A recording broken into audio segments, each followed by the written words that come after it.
They say gaming is easy. They say this is not a job.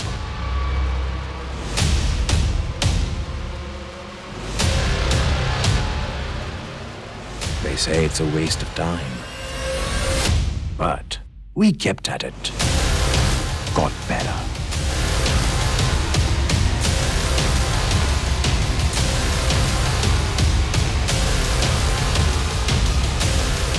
We grinded, leveled up, and conquered.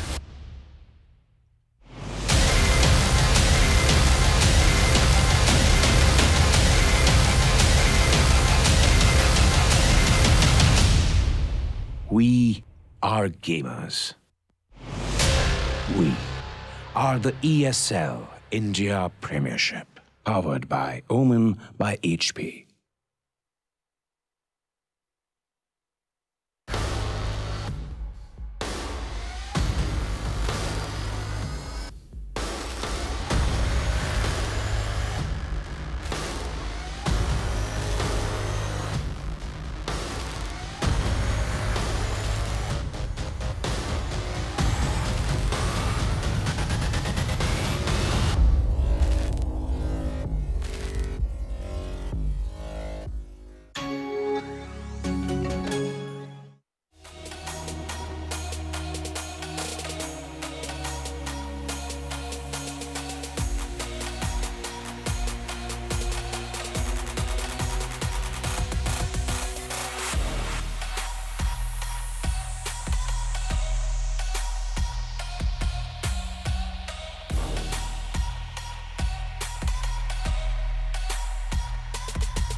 The guy's out.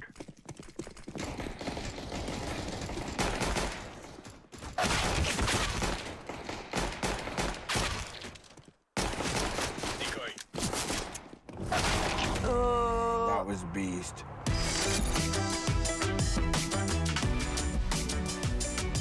Game, record, and stream without compromise on Intel Core i7.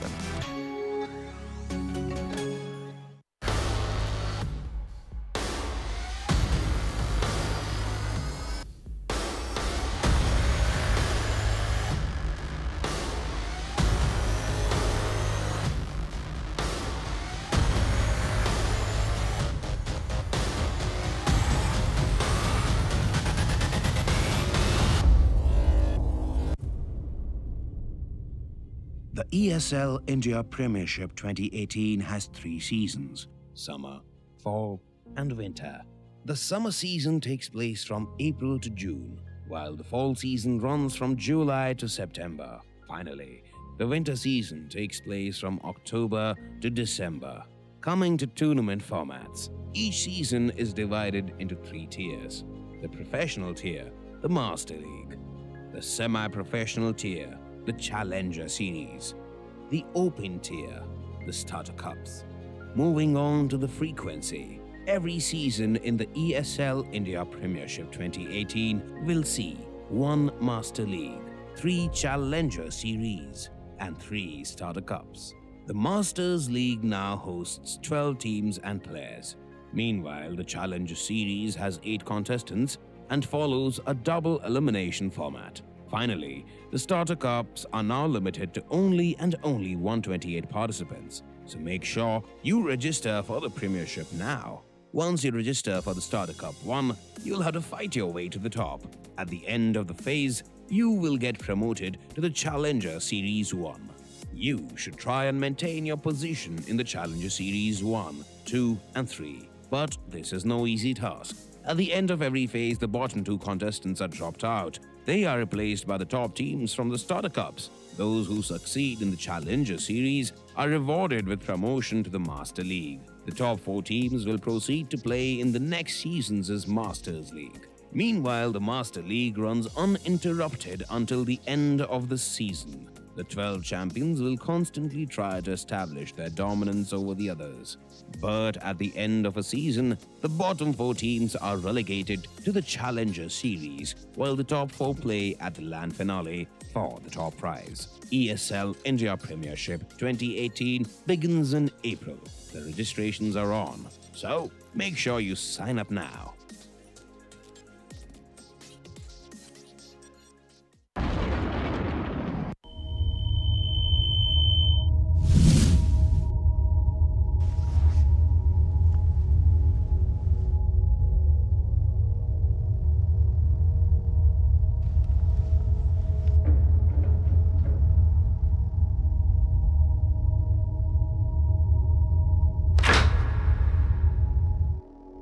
Turn around 3 times.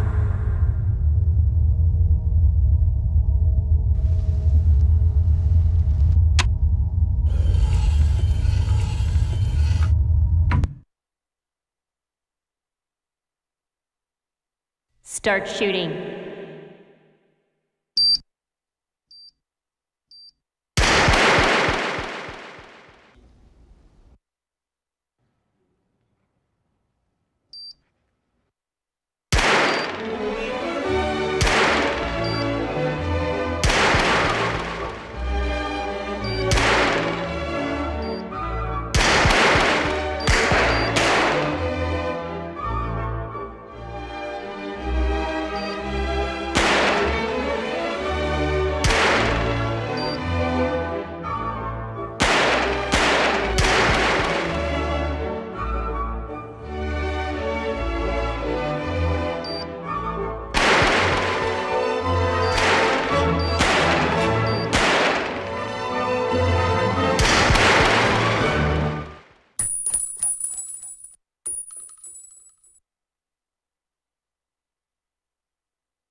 This is the first ever Omen X laptop for gamers that go to extremes. Gear up with the machine designed for total domination and engineered for gaming in stunning 4K. Equipped with the latest Intel Core processors, it gives you the power to be relentless.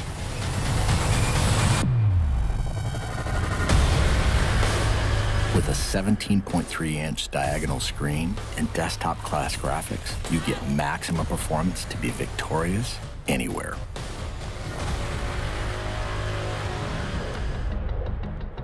With multiple fans and large exhaust vents, heat is transferred away from critical components for dynamic overclocking. Ramp up boot times, game loading, and overall system responsiveness with optional RAID 0 SSD configurability. An RGB LED backlit mechanical keyboard lets you program each individually lit key to create customized key maps that switch seamlessly between games. With 2.5mm travel and in-key rollover, you can take out your competition with more accuracy and precision. Designed for extreme immersion, DTS Headphone X technology comes built in for surround sound experience that puts you right in the middle of the action. With the addition of a VR headset, gamers can step inside a completely immersive world for an elevated gaming experience. Single panel access to key components makes serviceability and upgrading easy, so you won't be sidelined or held back on your road to supremacy.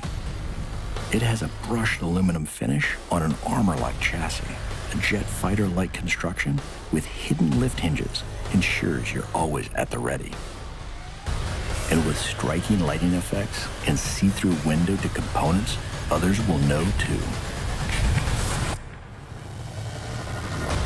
Unleash your fiercest gameplay anywhere with the extreme performance of the new Omen X laptop.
the things we leave behind. You have that disadvantage coming in the field. You might not feel them, but look, they're getting both the frags. Baba being a beast right there. Oh my!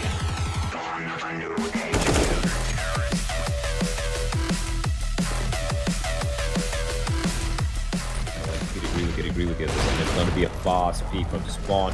He's going to peek out again. He finds another one. Free kill is once again there. What a god. As Spawn is just going off, looking for more. Gets the quad kill. Side three kills still alive. However, he's got the Emperor out, and Cyborg gets bombed down in time. Huge play coming up.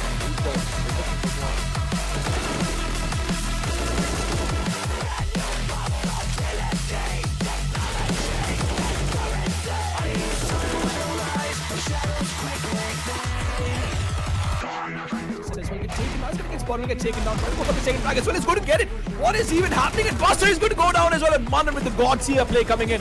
Red trying to find the frag, but Manan sees his friend being taken out to Buster. Oh my god. Just spraying them down all together.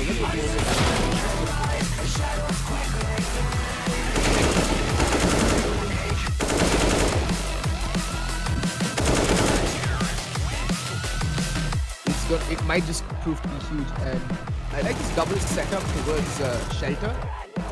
Scally. What?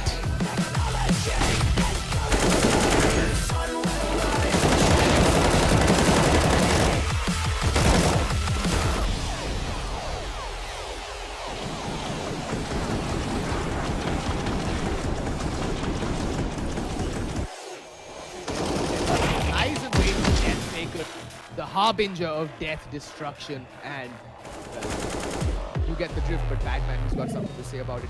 One kill out. Here then.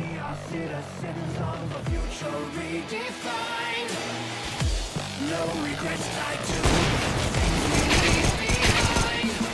Brand new possibilities. No sun will rise. Maybe he's gonna go in for the same cut. Gets the first one, almost get the second, and the Matrix is gonna get taken down. Trans, you god, what was that round from?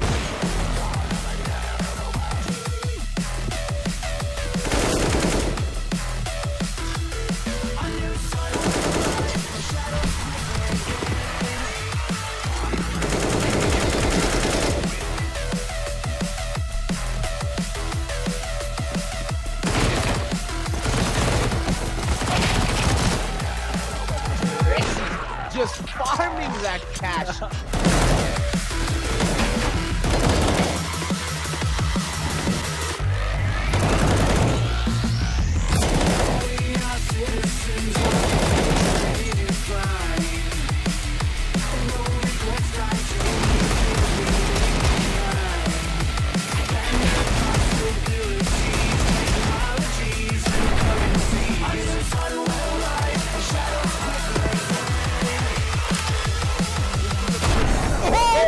What was that shot?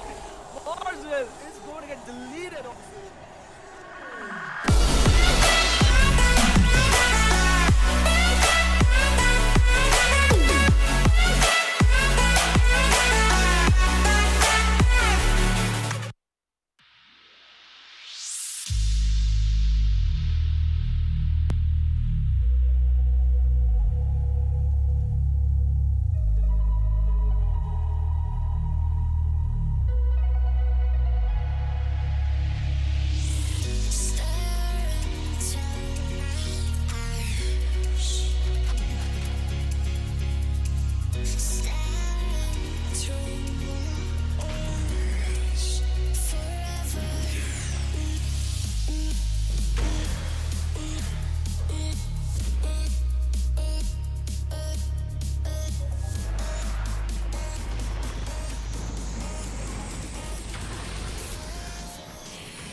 Up the high ground, pop his Mask of Madness. Banshee tries to get the fight going, but the rolling boulder is there. The shield crash as well. Wukong's command as well as the boundless strike. But Nick taking more damage than he's dishing out. He's going to end up falling. The boundless strike is there along with the cooldown. They'll take down the Ace. Just a dead body. squad doing a fair amount of work. Evil Ash will fall, but he does drop the mass up at once. Unfortunately, though, the laser, the eclipse, it bounces around. It's just too much. And Burisa Youth, they'll tap out.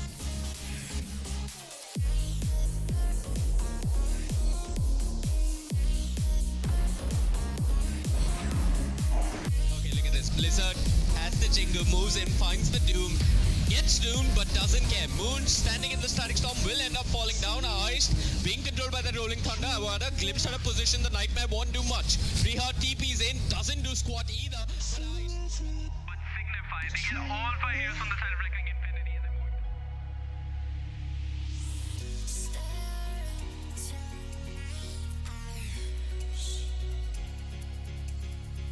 Starts with the Walrus spot. Sidestorm on the floor, but what? What was that glimpse? Why? This the epicenter and the power strike coming through. Micro copying a fair amount of damage. Quick heal scepter buys in time. Darshan bouncing around in the shots with the snowball. Taking Darshan within it, Butter moves forward. Rolling Thunder still doing a bit of work. The Swashbuckle bringing Axel low, but the power strike is there. Quick scream coming out. Micro's got it on. The call down is there with the flak cannon. They bring down the Death Prophet. Butter teaming up with Darshan finds the Queen of Pain, but Dreamy, he's in a world of hurt. The power strike, the will buy time. Dreamy could possibly looks to turn things around here, but Darshan with the Swashbuckle finds himself a double.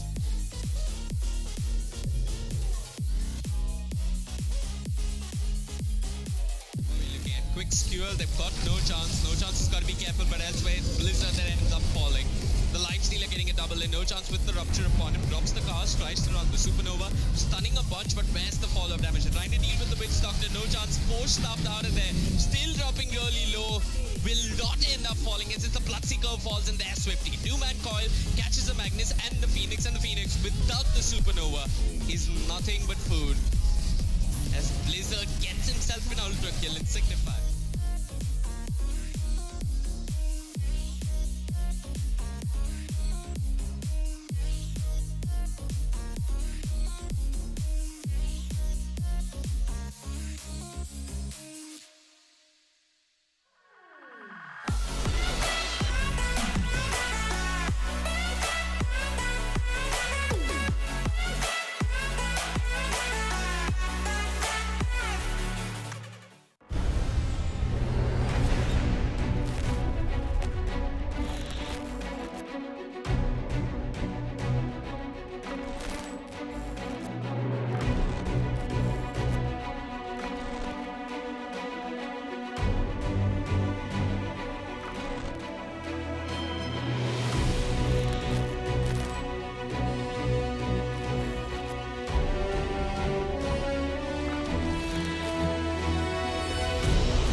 Falling trees, it's hard to breathe, but I will keep fighting. The broken wall, nowhere to fall, but I will keep climbing. I can't see, I'm in the dark, surrounded by sharks that cloud over me. I can't see, I'm in the dark, surrounded by sharks that cloud over me. Just take me home, just take me home. Now the sky is falling, don't let it fall, don't let me go. Now the sky is falling down, down, down, down, down on me. Down, down, down, down, down on me.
They say gaming is easy. They say this is not a job.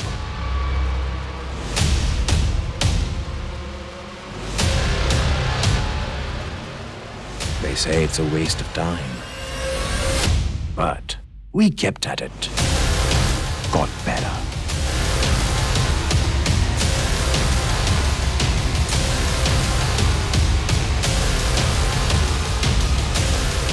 We grinded, leveled up, and conquered.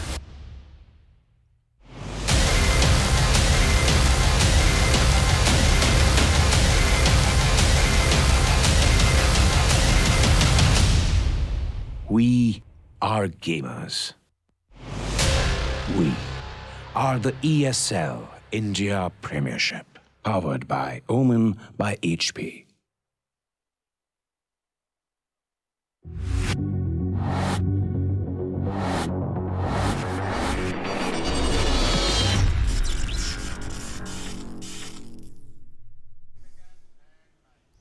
Hey everybody, welcome to another edition of the ESL India Premiership 2018 Summer Season Challenger League. Yeah. Yeah, apparently we've been demoted here. Yeah. Me and Angie. Apparently we've been informed by our higher-ups that, hey, your Masters League games are done, so we might as well make some use of you. Why can't see you be, you know, happily just playing Vela. games. Yeah.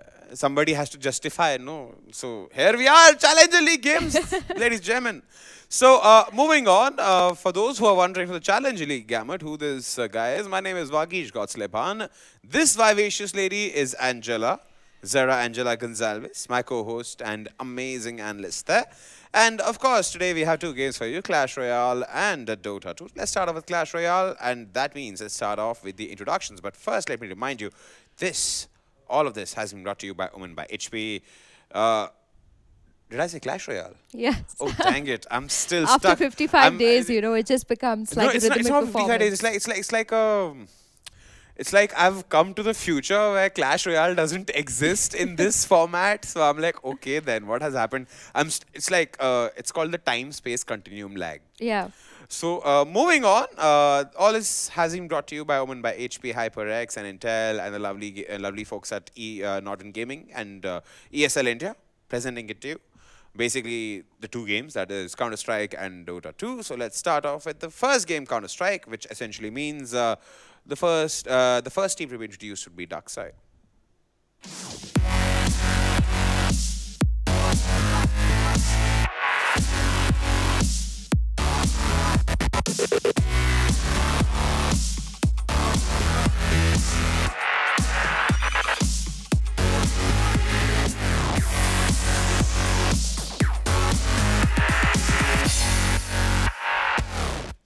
All right, ladies and gentlemen, that's Team Darkside from the ME. Apparently, it's become a recent phenomena to abbreviate everything. Down Under has become like DU, not Delhi University, DU. Middle East is now ME. This team hails from Middle East. They are known to have been played with the Nasri Sports and the likes. Pretty interesting team there. Pretty interesting team. And you want to add on to that? They were also active during the Arab Gaming Championship. They recently formed, though. They are a very recent team and are looking to make themselves very familiarized with the ESL India Premiership. They also are part of this game because they were first in the Challenger League. Oh, very interesting. That is why they're taking up this momentum to come here and perform and see if they can make it to the Masters League soon. Okay, then. So let's quickly take a look at the second team. They're called Virtual Genesis.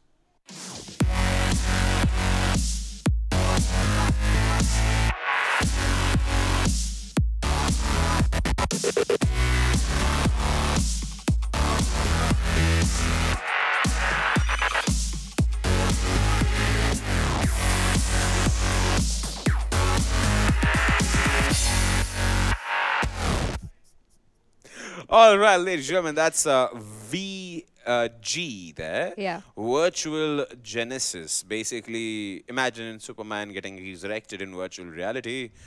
That's the entire Justice League film. That's what the name literally means. Yeah. I'm not kidding. It's the entire Batman versus Superman Justice League Dawn of Justice was about virtual Genesis. So it was all about Dawn of Justice and like, you know, how Superman the entire movie was supposed to be like about Superman resurrecting. Yeah. That movie was virtual. And this is virtual And it was about Genesis. Good side, but like we have the virtual Genesis and we have the Darkside.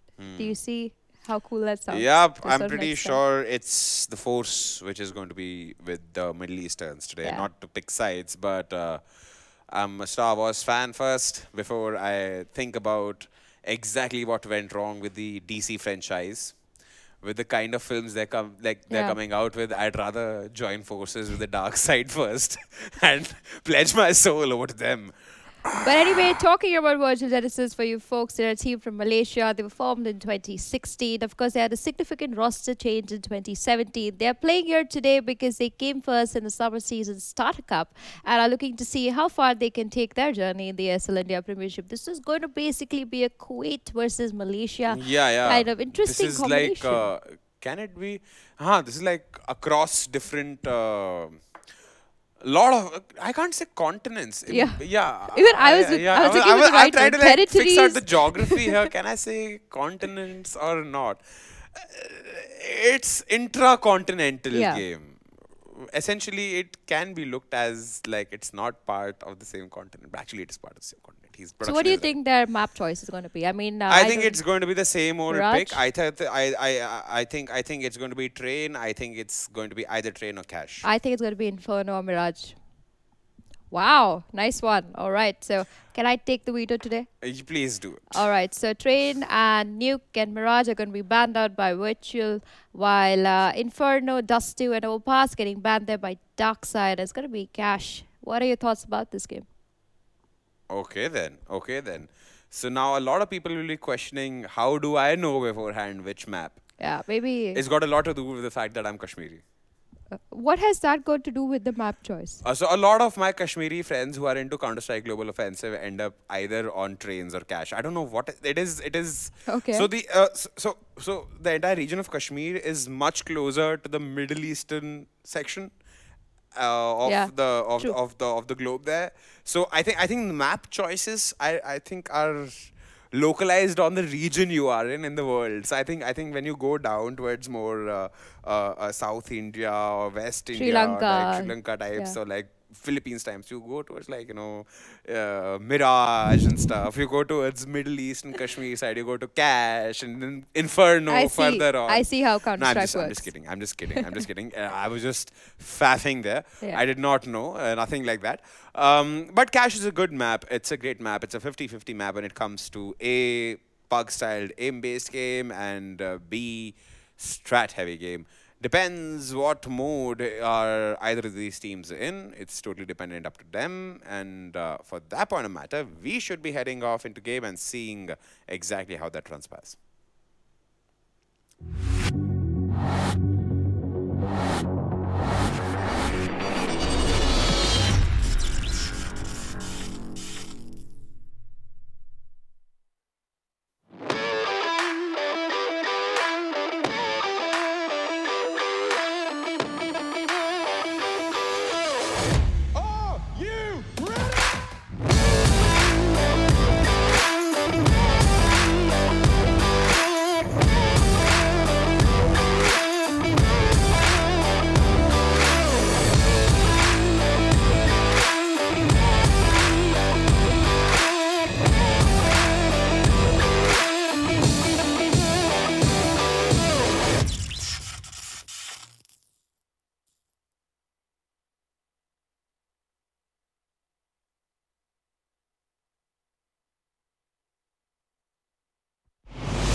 They say gaming is easy. They say this is not a job.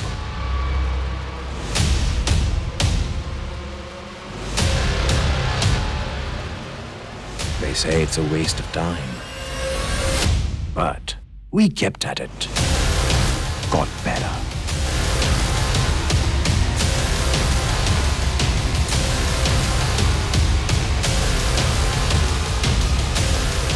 We grinded, leveled up, and conquered.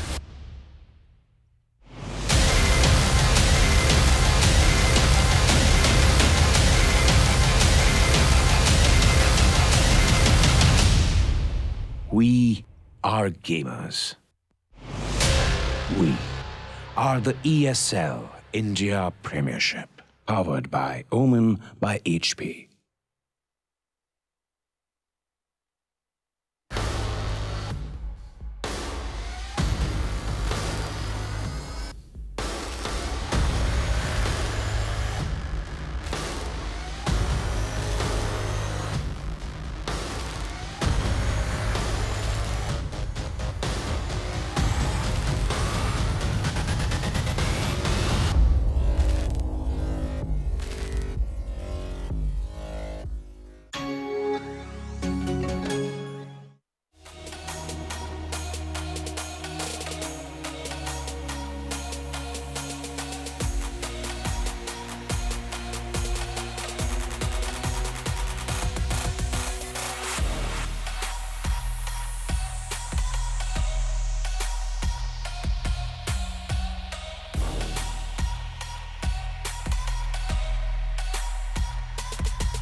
The guy's out.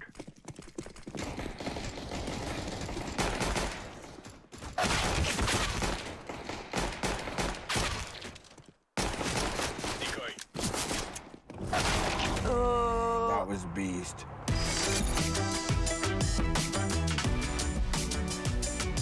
Game, record, and stream without compromise on Intel Core i7.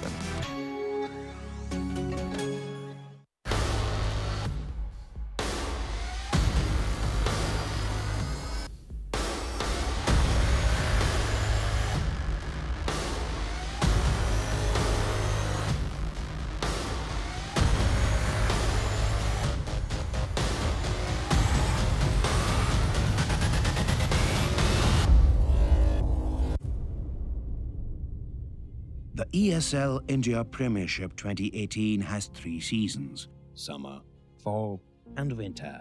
The summer season takes place from April to June, while the fall season runs from July to September. Finally, the winter season takes place from October to December. Coming to tournament formats, each season is divided into 3 tiers: the professional tier, the Master League; the semi-professional tier, the Challenger Series; the Open tier, the Starter Cups. Moving on to the frequency, every season in the ESL India Premiership 2018 will see 1 Master League, 3 Challenger Series, and 3 Starter Cups. The Masters League now hosts 12 teams and players. Meanwhile, the Challenger Series has 8 contestants and follows a double elimination format. Finally, the Starter Cups are now limited to only 128 participants, so make sure you register for the Premiership now. Once you register for the Starter Cup 1, you'll have to fight your way to the top. At the end of the phase, you will get promoted to the Challenger Series 1. You should try and maintain your position in the Challenger Series 1, 2, and 3. But this is no easy task. At the end of every phase, the bottom 2 contestants are dropped out. They are replaced by the top teams from the Starter Cups. Those who succeed in the Challenger Series are rewarded with promotion to the Master League. The top 4 teams will proceed to play in the next season's Masters League. Meanwhile, the Master League runs uninterrupted until the end of the season. The 12 champions will constantly try to establish their dominance over the others. But at the end of a season, the bottom 4 teams are relegated to the Challenger Series, while the top 4 play at the LAN finale for the top prize. ESL India Premiership 2018 begins in April. The registrations are on, so make sure you sign up now.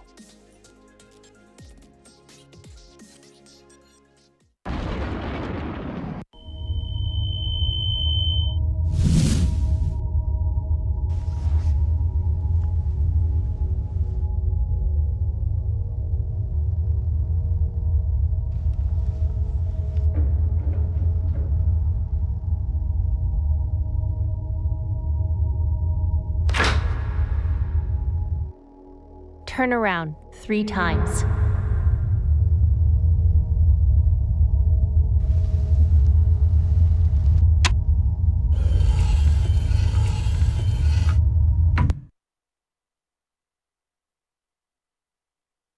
Start shooting.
This is the first ever Omen X laptop for gamers that go to extremes. Gear up with the machine designed for total domination and engineered for gaming in stunning 4K. Equipped with the latest Intel Core processors, it gives you the power to be relentless.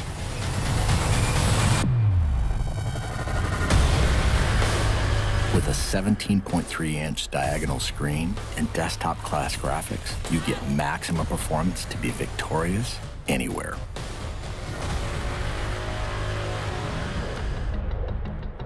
With multiple fans and large exhaust vents, heat is transferred away from critical components for dynamic overclocking. Ramp up boot times, game loading, and overall system responsiveness with optional RAID 0 SSD configurability. An RGB LED backlit mechanical keyboard lets you program each individually lit key to create customized key maps that switch seamlessly between games. With 2.5mm travel and in-key rollover, you can take out your competition with more accuracy and precision. Designed for extreme immersion, DTS Headphone X technology comes built in for surround sound experience that puts you right in the middle of the action. With the addition of a VR headset, gamers can step inside a completely immersive world for an elevated gaming experience. Single panel access to key components makes serviceability and upgrading easy, so you won't be sidelined or held back on your road to supremacy. It has a brushed aluminum finish on an armor-like chassis. A jet fighter-like construction with hidden lift hinges ensures you're always at the ready. And with striking lighting effects and see-through window to components, others will know too. Unleash your fiercest gameplay anywhere with the extreme performance of the new Omen X laptop.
Ladies and gentlemen, welcome to what is gonna be an international affair today. It is gonna be Virtual Genesis from Malaysia facing off against Darkside, and I think the first challenger match which I'll be casting, and I'm sure it'll be the first for you as well, right, Mamba? Yeah, that's the first challenger match I'm ever casting, actually. Not just this one. I mean, in the last seasons as well, I've never really casted a challenger match. So it's going to be a different affair. But these teams are promising, so it's going to be interesting to see how the match pans out. Yeah, Virtual Genesis, they are from Malaysia. They start from the Starter Cup.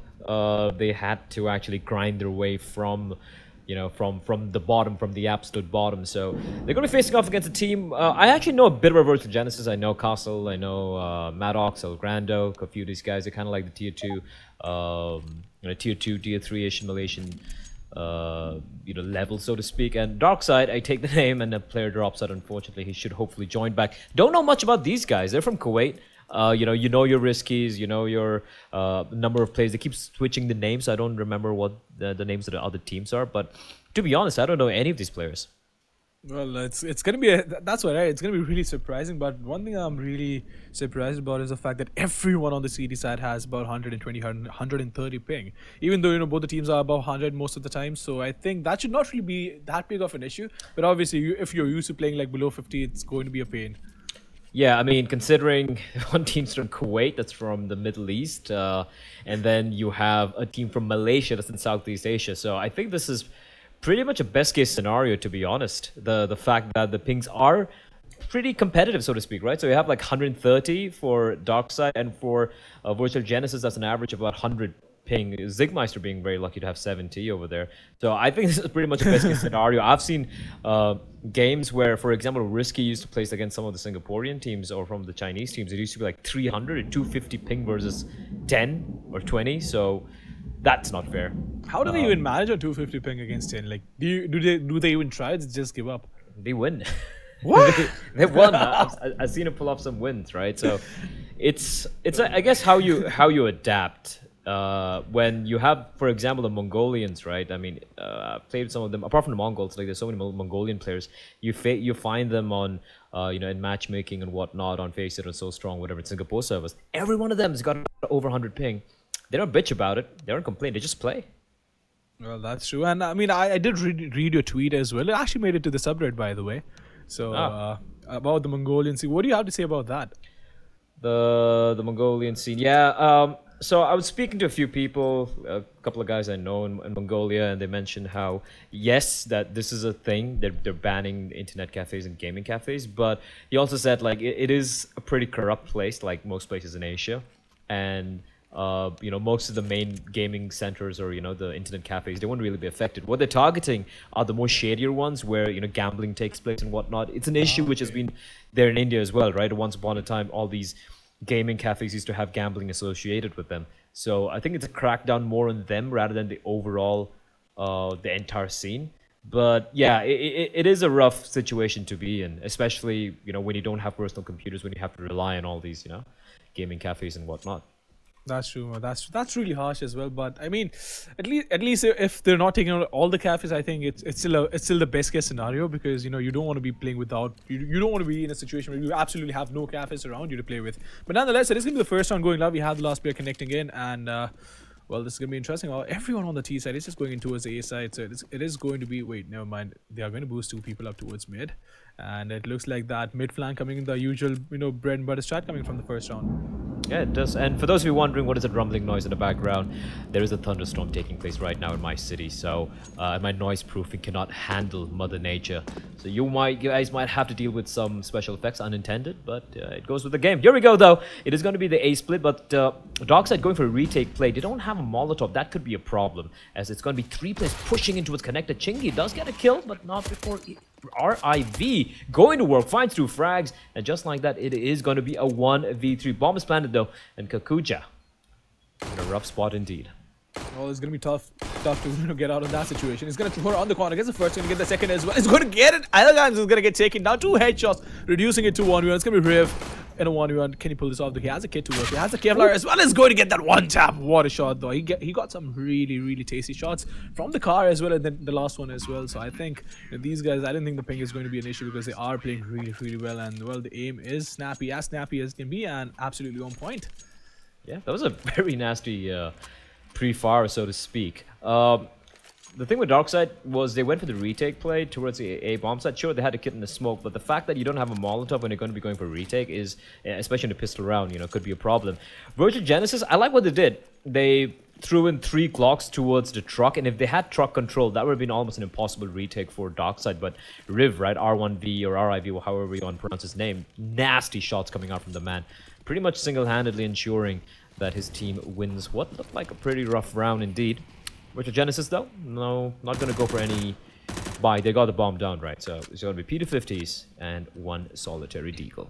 Yeah, I was actually surprised by the amount of resources they threw in, right? Because they only heard one guy going into a aim and only one guy and his first step. So the amount of resources they threw in inside A mains, I think that was a little questionable. But nonetheless, you know, it's better to be safe than sorry, I guess, because you don't get mowed down with P250s and Eagles coming in. So for P250s, a Eagle to work with, he's gonna get boosted up top, trying to find the frag towards mid area, trying to find that opening. But Chingy playing really close. Now I'm not really a fan of that. Oh, look at that though, Castle getting the opening he wanted since such a long time. Elgham's just gonna get taken down. Now these guys don't have mid control. This is something that I really like. Maddox is sneaking in towards the CD car, and the CD doesn't even have a clue about that. RIV though is gonna get taken down, and Maddox in the first and Finger the second as well. He's gonna tap around the corner. Nope, he is going to get taken down by Rat and waiting it out, making the A-bombs at his fortress. Chingy is gonna fall back as well, and that was a really good effort, but not really working out in their favor. Indeed, and Tafai, or Tafa, he's or Tafel, I don't know. Tafa 1 is going to be waiting patiently right beneath the tree. They need to cross on over. Problem is they have no utility. Tafa getting the kill at El Grando, but Castle with a deagle, a little bit of overkill, and makes it a 2v2. Bear in mind, Virtual Genesis invested in 4 P250s and a deagle. That's the only investment they have this round. Getting the bomb down a second time means they can go for a very solid buy, even if they lose this round. And Chingy, nice flashbang from Rat. He gets the frag as well. It is all on Castle, who finds one, but Chingy is there to get the trade. So he does clutch it out, but what an expensive round it was for Darkside, right? Like losing 4 players to barely any investment from Virtual Genesis. And also, the Virtual Genesis, they get the bomb down. Money in the bank. Money in the bank, and they'll be able to buy in the third round itself. And Castle actually got 3 frags with that deagle, and I didn't think he had Kevlar, did he? I'm not sure about that. Nope, he didn't. So yeah, you know, that was a really expensive round for Darkside, and it's, you know, considering the fact that Virtual Genesis didn't really invest anything in that round, it was a really good round. And well, they're gonna have all the resources in the world they need to work with as well. And the buy on the CD side doesn't seem all that great in terms of their assault rifles, right? They have all the resources they want, but only 2 ARs to work with, only 2 M4s and 3 SMGs. This is going to be a tough spot to be in for them.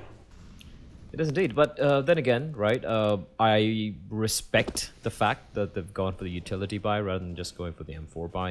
You know, it is cash, it is a map where if you use utility right, you can shut down a push, you can position yourself, so to speak, in a good position. Like, you know, you have that MP9, you know, not exactly that effective against armored opponents, but hey, if your teammate has that extra flash and he pops you in, you can easily get a free kill. But the problem here is, Virtual Genesis, they're doing a pretty good job drawing out all the utility from Darkside. They have 3 flashbangs remaining. The final smoke is going to be used by Tafa towards B mains, where there's just 1 player lurking outside of El Grando. So they're out of utility, and just the 2 flashes in the hands of Rat, who is playing from Highway. So now Virtual Genesis, they got the Molotovs, they got the smokes, they can go for whatever play they want now. And this was within like the 50-second mark, you know, after the round started. They were pretty much out of all of the resources, so they had to keep their utility in check. They can't just go in and throw all the utility they have. But nonetheless, it's gonna be Alcham's waiting it out towards the B-bomb side. I think it's Heavens. Yeah, it's Heavens. Never mind. And El Grande trying to go in towards B-bomb side, trying to get that opening. But 30 seconds on the clock. This is more of the Navi-ish place because, you know, they're taking things really slowly. And I think it is going to be the Flores Lava Strat coming in. 2 Molotovs being poured out. Tafa will have to fall back. He's gonna be blinded. Is he gonna get burned alive though? Nope. He's gonna fall back. It's gonna be a really hard toss to survive right there. But Algam's going to retrack really quickly. Kakuja is gonna get taken now. Rat falling back, spraying through the smoke. Is not going to be able to find that opening, and Algam's just waiting it out. They still do have the man advantage, and El Grando is only on 3 points of fill, so this is a really plausible retake. What if El Grando can just stay alive and maybe get 1 more frag? I think this retake could probably be one of the harder ones for CT side, but Maddox is throwing in the nade. He's gonna wait it on. The CT is waiting for the teammate to come in from B mains and then sandwich them all together. They have the kit to work with as well, but they're taking things really slowly. Rare is gonna find the first one, gonna find the second as well. Yep, Castle is gonna fall. That is gonna be Maddox, who's gonna be the last guy who's gonna get taken down on the terrace side. And well, that is going to be the third round coming up for Darkside. That was nice. That was they had no utility to go for that retake. I think they just had one flashbang, but the way they waited it out, no one really went for the early pick. It was a 4v3. They knew they had the man advantage, and using that in their favor, right? Just going for the double peaks. And of course, I think it was Castle who, I think it was Castle who took the duel at B mains. He needed to get that kill, and him getting taken down pretty much sealed the deal for Darkside. So despite losing so many plays a second round, they managed to survive the round number 3 with just losing one player. That is a great success in their eyes. And for the Virtual Genesis, they at least get the bomb down. So it's going to be the fourth round loss bonus kicking in the next round. So they're just going to be going for a save. CZs all around. A couple of plays with Kevlar, some utility, and it's going to be an A hit coming out. And they're going to be walking in to RIV and Chingy. Spraying blindly through the smoke. He runs out of bullets though, but not before they have dealt some damage to Virtual Genesis. Well, Zig is going to get spotted. He's going to get taken down by Rat as well. It's still going to be in a 1v3 situation. Kakuja, he's going to try and pound the bomb down. Does have a flashbang as well. He could probably throw up high flashbang and go in, but he's probably going to get burned a lot. Maybe not. The Molotov was not on point. I'm not quite certain why he's not using the flashbang though. I mean, he did spot him before peeking out. He could have probably thrown the flashbang up top, but doesn't do that. And it's a tough spot to be in. I give him that, because you're always going to be in that state of mind that you might just get pushed and get caught off guard if you have the flashbang in hand. So the best he could do, but not really good enough for the team.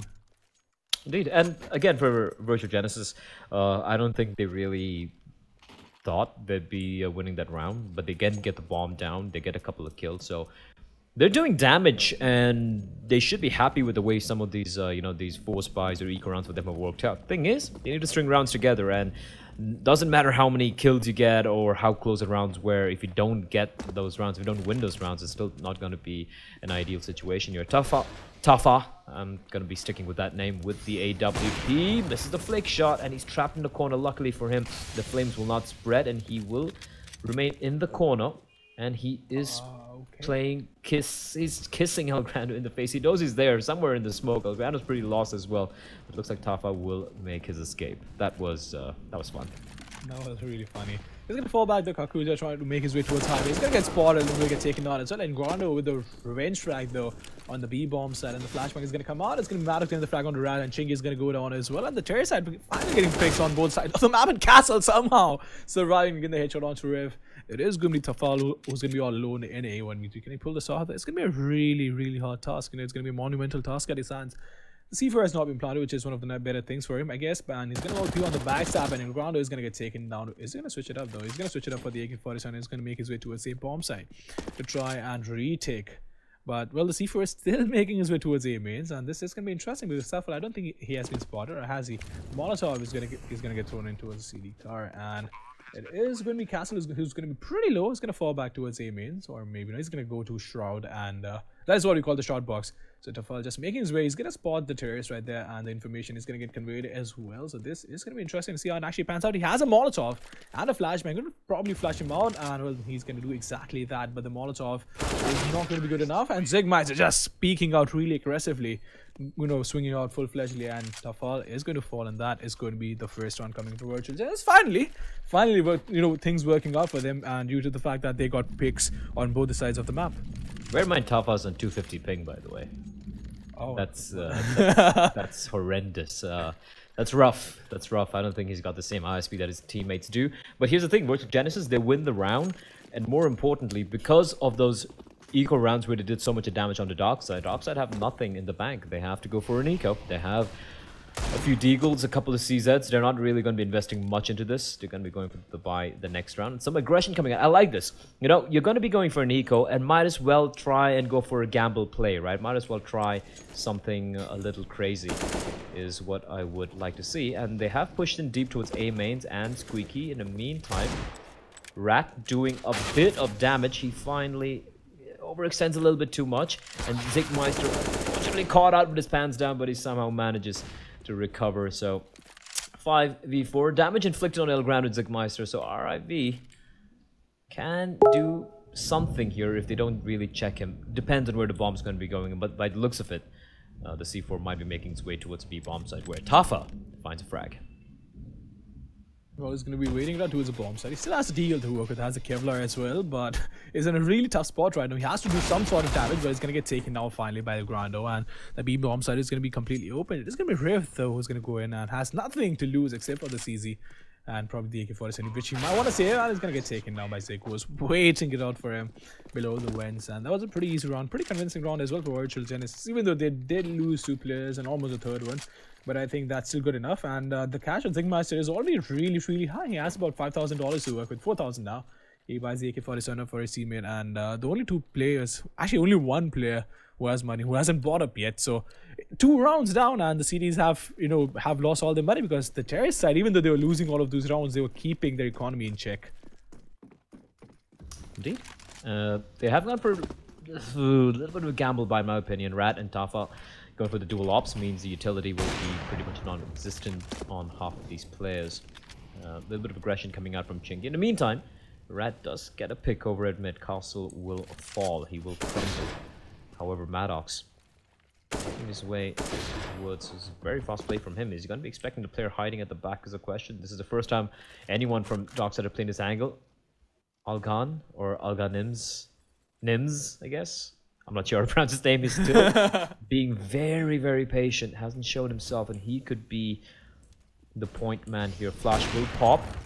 Tafa, Rat, both strike simultaneously, and Algan have him spotted out. And he doesn't really need to take this fight, because Ziggy is all alone, and Rat's going to get the kill. This is a huge round from Rat. 4K with the AWP on a very risky buy, right? They had just 2 ops, no utility. They had 2 M4s and 1 CZ, and somehow the op sings out loud. 12 frags for him in 7 rounds. What you said was absolutely true, but it should be that way. But the way Darkside has been playing, right, the way they have been utilizing their utility, did they get rid of it like in what, 45-50 seconds? It's almost non-existent, even though they have it, right? So I think it really didn't matter in the end, because of the fact that they were only relying on their picks, and they weren't really flashing with their teammates to go out and get those picks, using those flashbangs to their benefit. So I think it was pretty okay. It was a risky buy for sure, but in the end it did work out, and the Molotov finally doing some work. He's going to be spamming through the smoke, and he found the frag. Nope, he is going to fall back probably, or maybe not. He's going to get the first one, they're going to get the second as well. Tafal doesn't realize there is a guy on the bombs. He's going to get taken down. El Grando and Algaim's getting a 3K right there. Going to get the 4th as well. Nope, he's going to get caught off guard with the Molotov in his hand, and Castle just falling back. Riv is going to throw in the Molotov and he's going to molly himself out. That was ridiculous. And the CDs will have to wait it. I'm not quite sure why he would throw the Molotov right now, because the C4 wasn't even being planted right now. Could have used it better.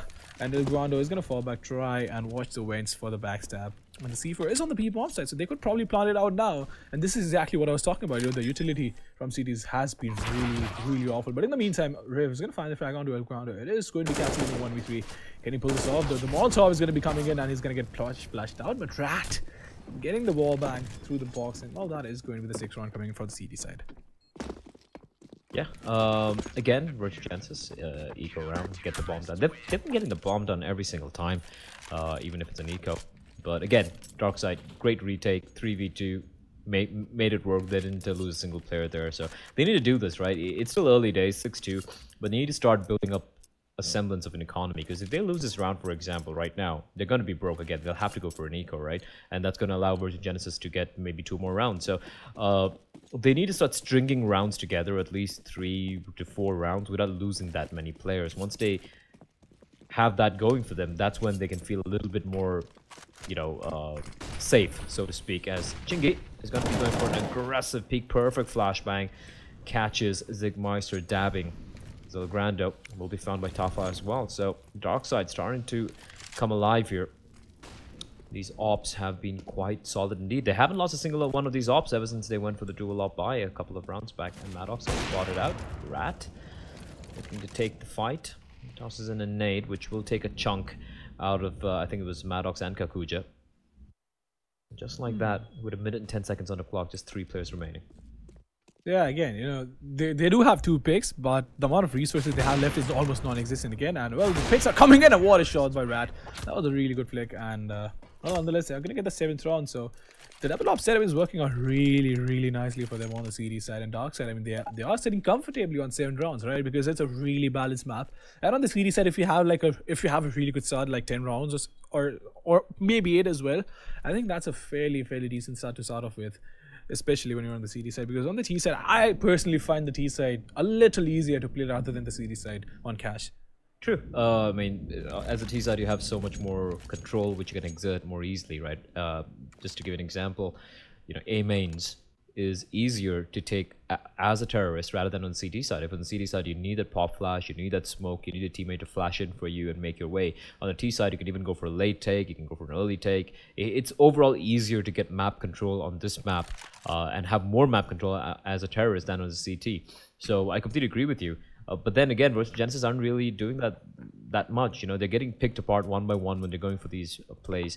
I'd like to actually see a coordinated hit coming out, right? There's something like they did on the pistol round where they had those smokes and they went for the A pincer, or even just a fast B take. Something like that might work out, because this slow-paced style where they're trying to find picks isn't quite working out right now for them. Darkside's ops, especially Rat, he's getting almost 2 kills every single round, and that shouldn't be happening, to be honest. Yeah, these are just the rookie mistakes that these guys have been making, right? I mean, even though you've seen these guys play a lot, but I think the way these guys are playing, right, because of the fact that let's take the B bomb side for example. There is an op, right? You don't want to go and it's a really simple flash. You throw a flashbang on top of the wall in front of the B mains area, and that just gives you more space to work with. You can take B mains control, you can take Checker's control with just one flashbang and a Molotov. So they're not really trying to go in for that methodical play. They're just trying to go in for picks. And the 2 rounds they won, right? The first one they won, I think it was the 5th round. Yeah, it was a 5th round. So it was a 5th round, and the one they won. It was the only reason why they won that was because of the fact that they got picks on both the sides of the bomb side, and the second one they just capitalized on it. So if the picks are not working out, you have to figure something else out. They don't have a contingency plan right now, so to speak. Absolutely. And the problem for them right now is Darkside. They are starting to slowly build up an economy. So even if Genesis managed to steal a round, and which looks unlikely here, it's an eco round again. Even if they do manage to steal a round, Darkside I don't think are going to be in any danger, immediate danger rather, of having to go for an eco, of getting reset, right? So once again, and here's the thing with what Darkside are doing, they're not doing any crazy CD side setups. Most teams on a CD side would want to go for a more aggressive play, and I'm not sure if this one-way smoke was intentional by Rat, but that's very cheeky indeed. Flashbang doesn't quite work out, and they're going to be pushing him. Rat has been tagged down. He will hold the line for a second, knowing that Maddox would peek him. He gets a frag. That's a smart thing. Falls all the way back, while the remaining players of Virtua Genesis were going to be barreling in towards the B bombs. That Tafat needs to do something here. He's going to be hunted down by Castle, but Alganims is going to find Ziggy. So once again, Virtua Genesis is going to get the bomb down. They keep getting the bomb down every single time. But this post plant, I don't believe is really going to work out. RIV, he hears El Grande running in, and El Grande does. He's done for here. There's nothing much he can do. And his teammate in the bomb site all alone gets double peeked, and that is going to be the round. El Grande trying desperately to make something happen. But once again, Darkside, great retake. They let them get in. They're like, it's okay. We don't need to lose guns. We don't need to lose players, right? So they let Virtua Genesis get the bomb down. They just lose 1 player. And if you look at the money, it's looking really good at the moment. It's looking really good. They're going to buy the utility right now, a bit of them. So that's an average of about $6,000 to $7,000 in the bank with an 8-2 lead. This is happy days. This is really happy days. And I mean, I really want to make that Middle East joke, but I think I'm going to refrain from making that one right now. They have like all mines right now in terms of money. But yeah, the double upset was working out really well, and Castle is finally going to pick that op up. Yeah, he's going to have a lot of work to do if they're going to try and get those picks, right? Because the only thing they've been doing right now around the map is just try and get those picks, and if he cannot deliver with that op, I think that is going to be a huge investment going down the train, and things are not going to look really good from there onwards. But Zigma is just waiting it out. And I sort of had a tongue twister right there, but nonetheless, they are going to try and go in for the default. 1 guy towards blue doors, 1 guy towards A mains, 2 towards the B bomb side, and 1 towards mid. So yeah, one of those defaults right there. And they're just going to wait it out for the CDs to make a mistake. And look at the amount of resources they've used, right? Look at the amount of utility the CDs have used up without anything. The T side doing anything, right? So this is something you can capitalize on really easily if you notice that these guys have been doing it. But Virtua Genesis, for some reason, still haven't figured out that the CDs are doing this. And this nade, I just don't see the point of this nade. What was that shot though? Riv, getting the headshot onto Kakuja. So yeah, Blade, do you have to say anything about that nade?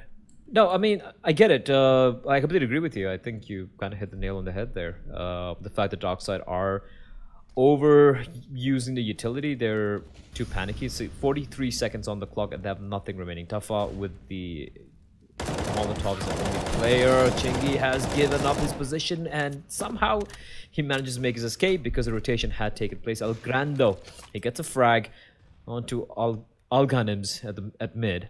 He will have to fall back, and Castle missing a very crucial shot indeed. This is pretty much done and dusted. You can see RIV is pushing in, spots out Castle, making a hasty retreat. And they're going to be looking to just save their guns here. A combined HP of 17, not much you can work with. And I agree with you, like the point you mentioned, Mamba, as the fact that... Hold on, Red Thought. I think they're trying to go for the hunt here. Castle does get the kill, but that's all he finds. So just on ground saving his AK-47.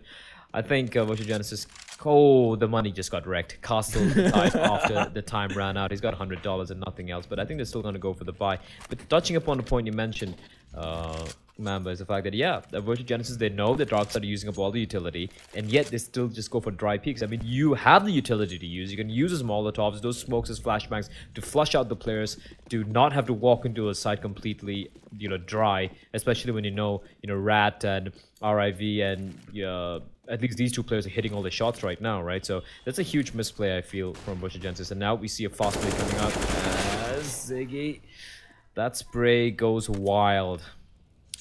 And again, no trades happening. Rat's going to find Castle. Afghan finds Kakuja. Virtual Genesis are getting shredded one by one. And this is not ideal. This is not ideal in any world whatsoever. That is absolutely true, and I still want to wait it out for the CD set, but in the meantime, Algaim's just going to get taken down. He's going to get double peaked right there. Tafa is going to get the first one, can get the second as well. He is going to go down by, he's going to get taken out by Maddox, and it's going to be in a 1v3. He has to pull out the ace if he wants to save this round for his team. The nade coming in, and he's going to get taken down to 75 points of fill, so not a lot of damage done. And, alright. For a moment, I thought that I might just see a new flashbang, but nonetheless, we have Chingy coming in, and what a shot. Well, I mean, how do you even connect those kind of shots, right? Because it's one of those positions which you don't even expect. But in the meantime, talking about Virtual Genesis, I mean, they have been a little conservative with the utility. I really want to see them, use the utility, or maybe just get a few rounds on the CD side. But for that, they'll have to win the pistol round, because the way it's going right now, I see this going down 13-2 in the favor of Darkside. And we have a tactical timeout coming in from Virtual Genesis. Well, better late than never. But yeah, overall, I think they're playing terrible Counter-Strike right now. Overall, in the fact that they're not even noticing the fact that the CDs are using up all of their utility. And I was actually having one of these conversations with Tito, right, from 2Easy Gaming, because I was seeing one of their matches, and I think it was Inferno, and I was asking him, how do you have the timing for your smoke so on point? He plays a B-bomb side on Inferno as a CD, and the smoke that it does around the 50-second mark, it's absolutely on point.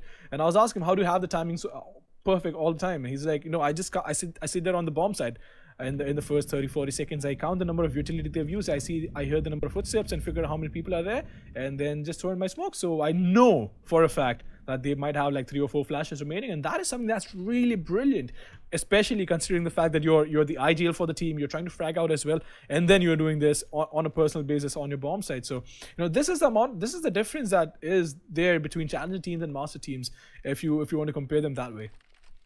True, and I agree, but the thing is, like, if you look at the way Darkside are playing right now, I think they are well on their way to making it to Masters. They're playing better. I know it's only one half of one map, but they're playing better Counter-Strike than I've seen from some of the Master teams, some of the ones who are at the bottom, right? So I think I'd love to see these guys in the near future. Hopefully next season they should be in a Masters, depending on how their Challenger run goes. But yeah, I agree with you. They're not getting abused by Virtual Genesis, late in the rounds when they don't have utility, but taking that away, I mean, you can't fault Darkside for that, right? It's Virtual Genesis who are messing things up over there. But at the same time, Darkside, I'm really enjoying the retakes, very methodical, even when they don't have the utility. The way they're pushing in and poking and prodding those various angles on the retake, especially in the B bomb side, has been great to watch, and you can clearly see. I know the scoreline reflecting the disparity, so to speak, in the playstyles of these two teams. That is so true. That is absolutely true. And well, the pause is finally going to run out. They do not have all the resources they need, and they're not going to go in for the op as well. They are going to go in for all 5 AK-47s. The double op setup again. Now, post that double op setup, I don't think they've picked up one round, and these ops are doing a lot of work for the CD side.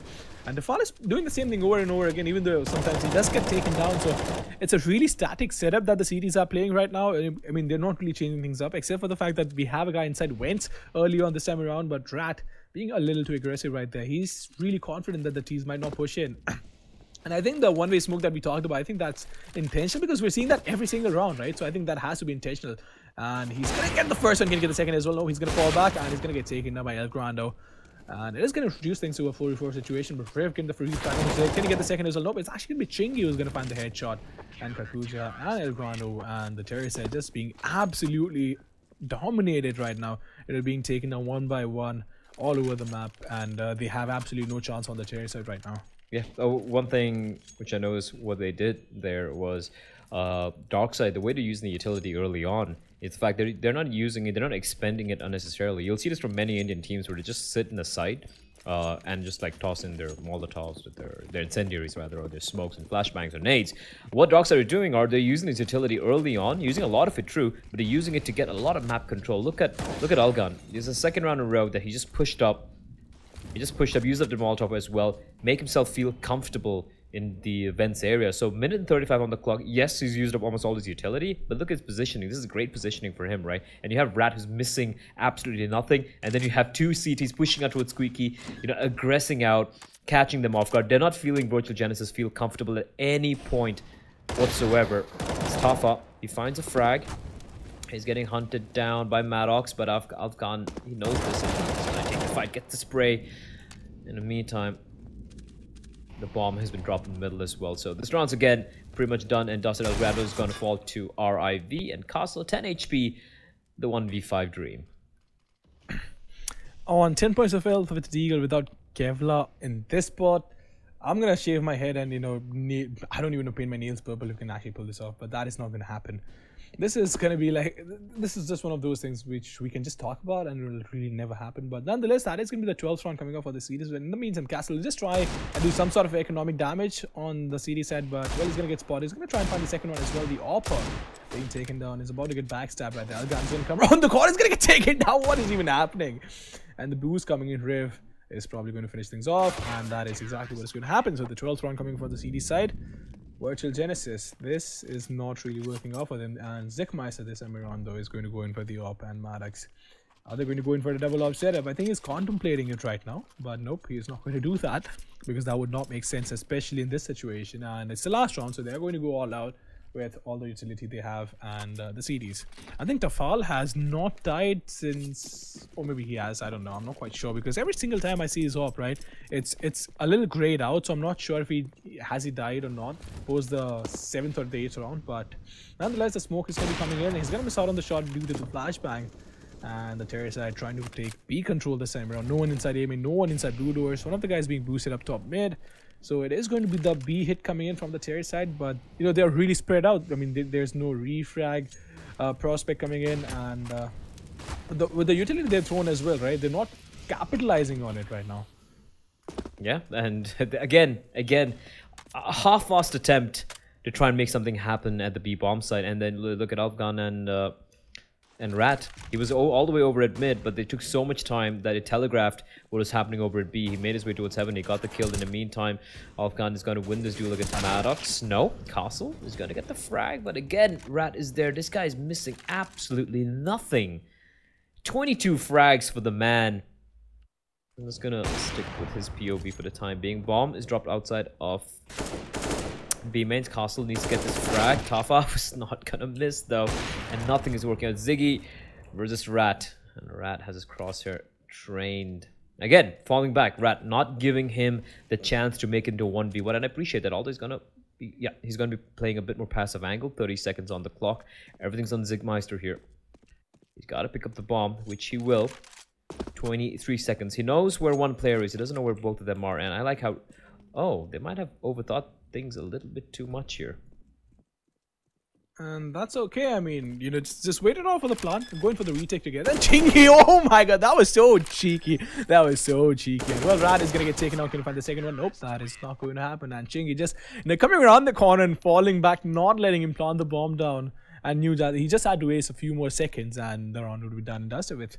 So, well, they are going to end the half 13-2 in their favor, and Virtual Genesis have a lot of work to do right now if they want to make a comeback or even want to think about a comeback in the second half. Yeah, I mean, nothing much you can say, right? They won one gun round, and then they won the anti-eco round where Darkside virtually, I mean, they had nothing, right? Just pistols, not even Kevlar, if I'm not mistaken. So they haven't really shown much. It is rough indeed. It is very rough indeed. If you're a Darkside, sorry, if you're a Virtual Genesis fan, and Darkside taking a timeout, all right. Rubbing it in, just rubbing it into Virtual Genesis. I think they should just be looking to close that out now. They're hitting the shots. They're really feeling it. They're on a roll right now. Just need to win the pistol, and I think that's got to be it. If they win the pistol during 14 rounds, Virtual Genesis are going to go for the force buy most likely, and they play their anti-ecos right, they're going to be winning it out without Virtual Genesis ever getting their hands on any rifles, right? So I like the fact they're taking a timeout, a very Hellranger-esque timeout, so exactly what I was going to talk about. You know, in the first round of the second half, taking the time out, trying to settle things down a bit, try and figure out what they're going to do. I mean, at this point, I'm fairly certain they know what they're going to do, but just run it over the team again and run by the team again. Wow, I think my grammar's messed up today. I did make a lot of mistakes, but nonetheless, a minute on the clock, still on the freeze timer, and this, I'm not sure. Virtual Genesis, they have to be sweating right now, right? Because they know that things are not working out for them, and the timeout coming in from Darkside, I think they are going to overthink things a bit. And I think I'd appreciate some sort of aggression coming from the series and just try and figure out, not overextend, just try and, for example, if you're aggressing out blue doors, right?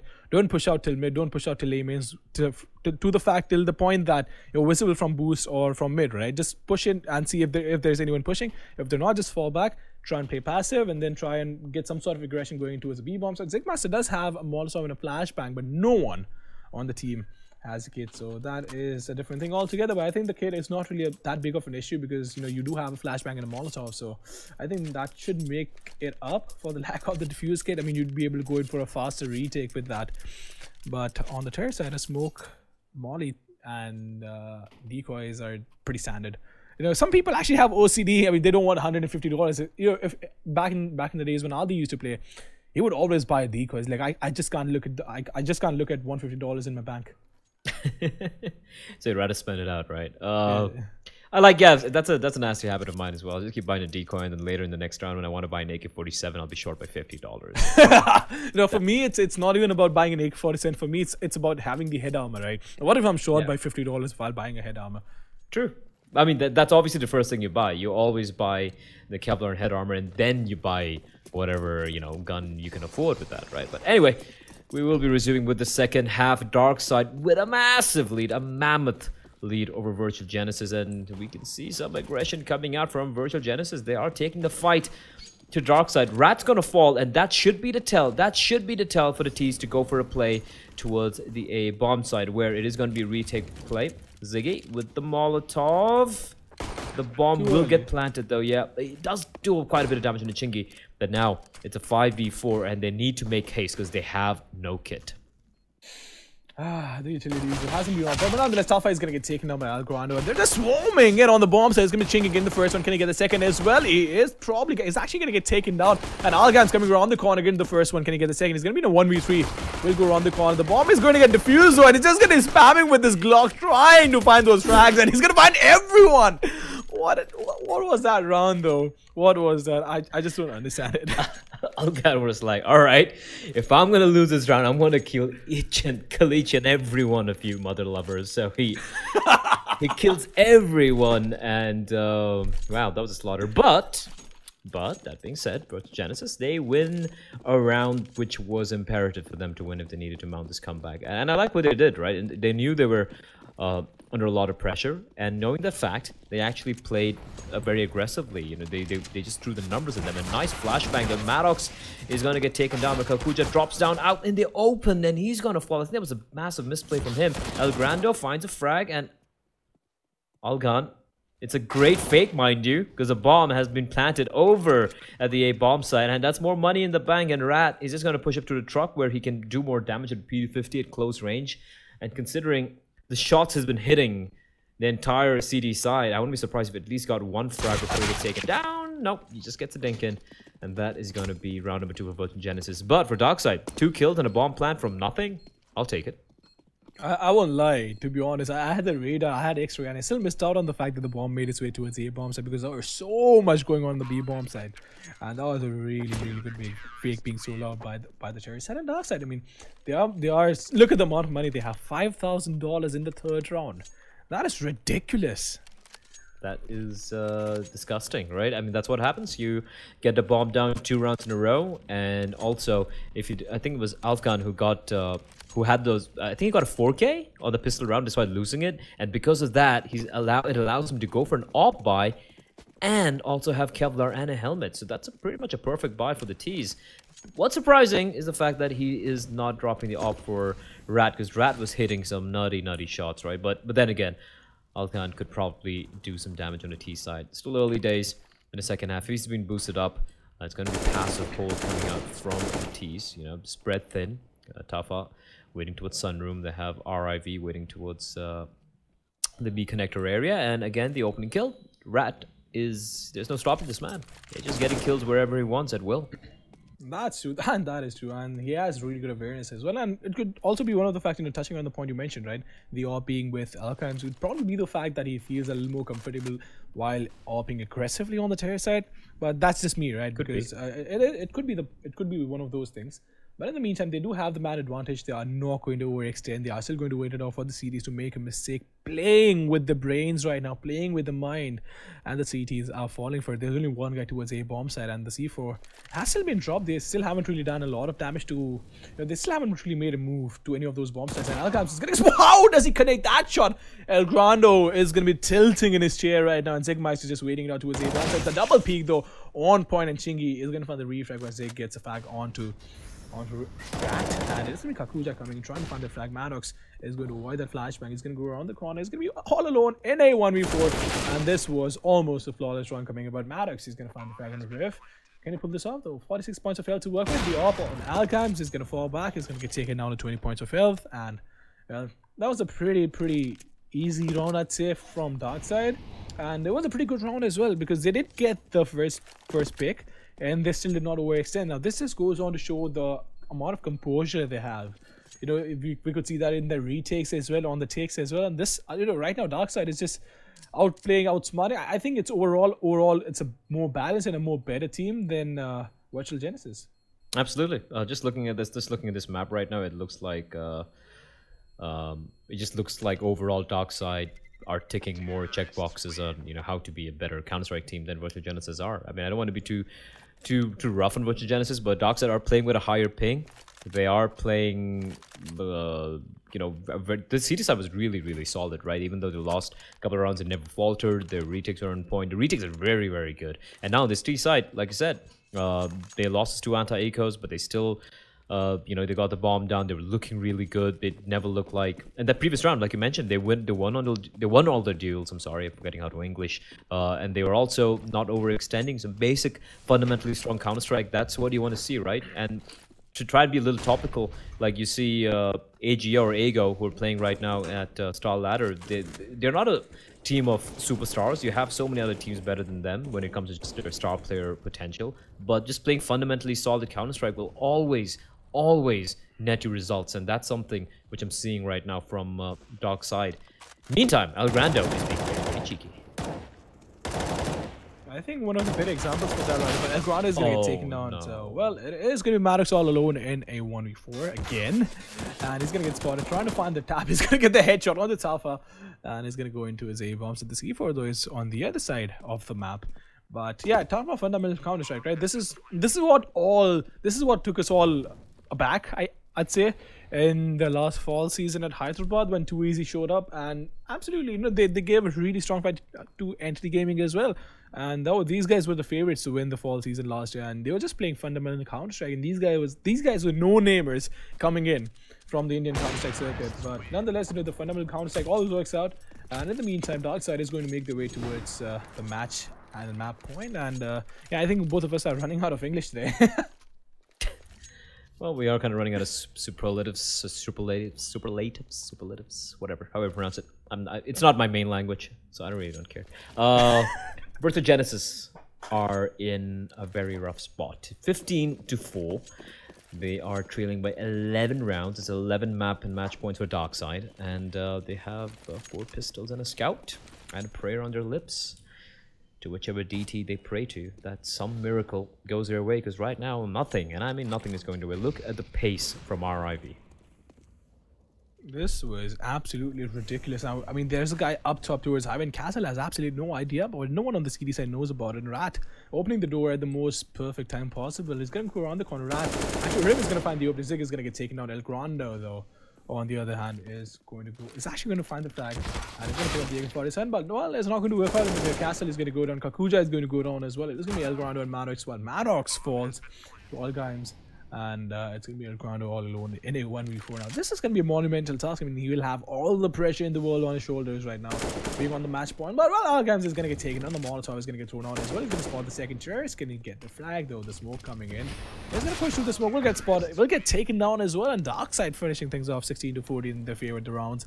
And I think they played better Counter-Strike overall. And be it utility, usage. It's just all the fundamentals they got right today. Yeah, absolutely. But Genesis, they just got completely outplayed. There's nothing else to add to that fact, right? Just need to go back to the drawing board, do their homework, figure out what went wrong, because many things went wrong there.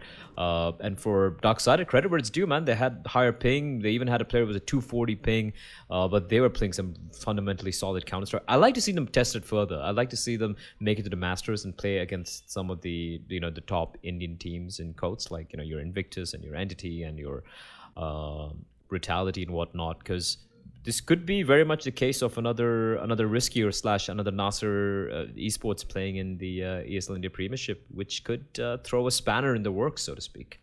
Well, that is absolutely true, but well, nonetheless, I guess that is it. That is all we have for you guys today from the ESL India Premiership. For Counter-Strike, at least we still have Dota 2 lined up. So, well, it was a pleasure casting for you guys. Until the next time, it's going to be Play and Mamba signing off.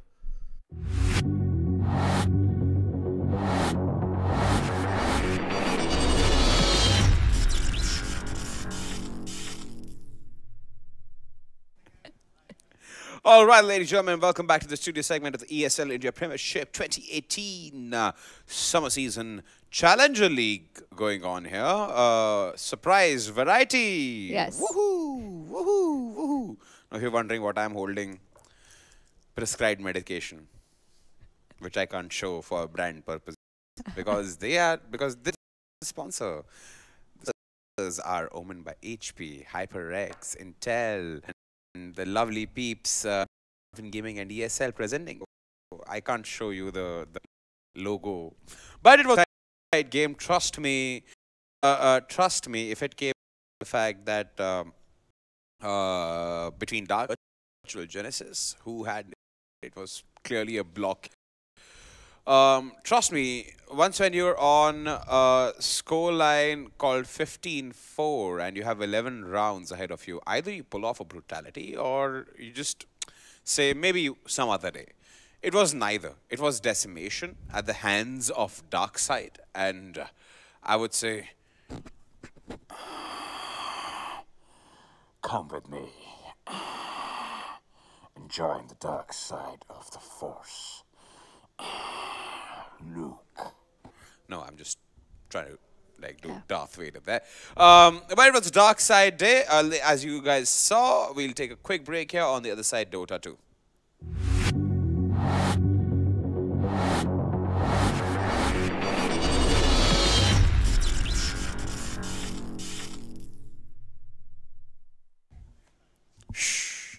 That was the quickest break we ever had, I think. No, I want that functionality in our camera where, no, I know that we are live. I'm just trying to have a discussion here, lest the viewers are thinking that, oh, these guys do not know that. I want that. Your face looks scary. Yeah. But the Shadowblade wouldn't be too bad of a pickup this game. Shadow Fiend can also actually just solo kill the Slark. In fact, if he sees him farming the jungle at any point in the game with the Shadowblade. Shadow Fiend is also one of those few heroes that is a decent counter to Slark, because if Slark jumps you and bounces you, you just pop your ulti and then Slark has to run away. Or at least you pump fake your ulti once or twice and then pop it. As a result, Slark, well, if he doesn't die, he's at least have to back off, and then you can get the rest of the other kills, and then Slark won't feel too comfortable going in by himself against 3 heroes with no Shadow Dance. Mystery players got 2 mangoes early on. Yeah, it's a good pickup on Juggernaut because you're going to be using a lot of Blade Fury early on, and since you're going to get 2 bounty runes, you're going to find the Quelling Blade rather fast. Sure, you wish you had some extra stats, and extra stats are always helpful on Juggernaut, who does not have a lot decent base stats, but it's not really that important, especially considering that he has 5 base armor and a stout shield to work with. Looks like there are some issues over here at the moment. Might be some internet issues for both teams. Nefarious is a team based out of Delhi, if I'm correct? 2 players from Kolkata, but they are primarily from Delhi, yeah. Yep. Okay. That's very interesting.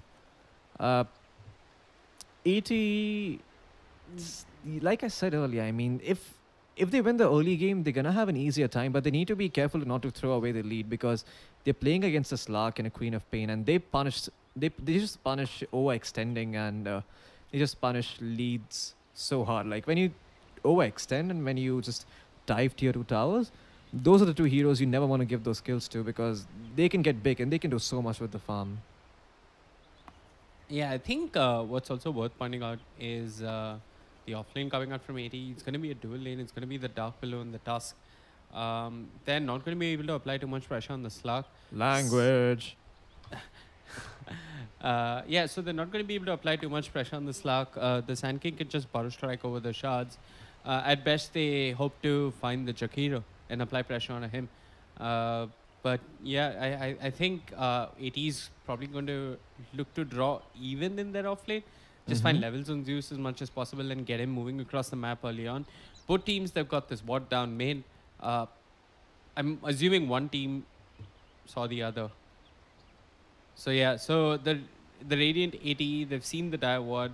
We should be seeing a D ward mid soon. This offlane Witch Doctor Juggernaut, if the Underlord is out of position, he can fall. Yeah, Maledict and Blade Fury is a lot of magical damage early on, and with that combination and a few right clicks, Dante is going to be in some trouble. Yeah. Throw a Tusk for good measure and you will certainly find the first blood. So this is a lane where Dante does not have as free of a time as you usually do on an Underlord. Typically, most supports only have right clicks to kill you and only offer disabers in the early game. But Witch Doctor is one of those heroes that has a lot of damage, but it's in a weird way. Such that you, deal damage based on the amount of damage you're already dealing. Yeah. And Juggernaut, he's a hero that deals a lot of damage. Provided his Blade Fury connects. Continuously keeps connecting onto the Underlord. It's also Witch Doctor with that nerf, right? So Maledict has that higher cooldown. Yeah, but I think that's okay. The damage is still not nerfed, so it's yeah, the damage is still not nerfed, but the opportunity to apply pressure is definitely less. You have to be judicious with the use of the Maledict. Hopefully, you want to force out a lot of regen. You want to get that kill, if nothing else. Kalnak, he's got his work cut out for him as a 5. He wants to be setting up kills on the Underlord. He wants to be stacking as and when possible and ensuring that the wave doesn't push in. Continuous disconnects for both sides here.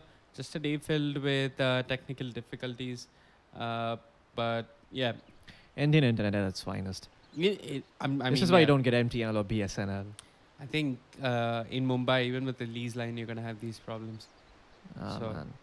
But this is Delhi for Nefarious. Yeah. I believe they've got decent ISPs there. Reasons like this is why we're having the ESL India Premiership plan. It's going to be happening in Mumbai on 23rd and 24th June. If I'm correct. Those dates haven't been confirmed, but yeah, I think so. Okay. Dates haven't been announced or confirmed either. I see. We don't know. It's speculation. Okay.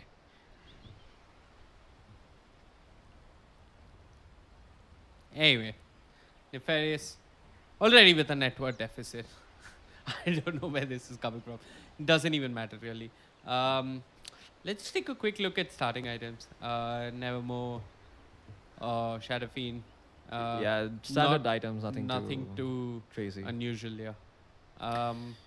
Shadow Fiend. He's probably going to need a bit more regen though, considering he's against the Queen of Pain. He will. He's probably going to ferry out that salve after the bounty runes get picked He's also going to need another set of regen, probably a Tango extra.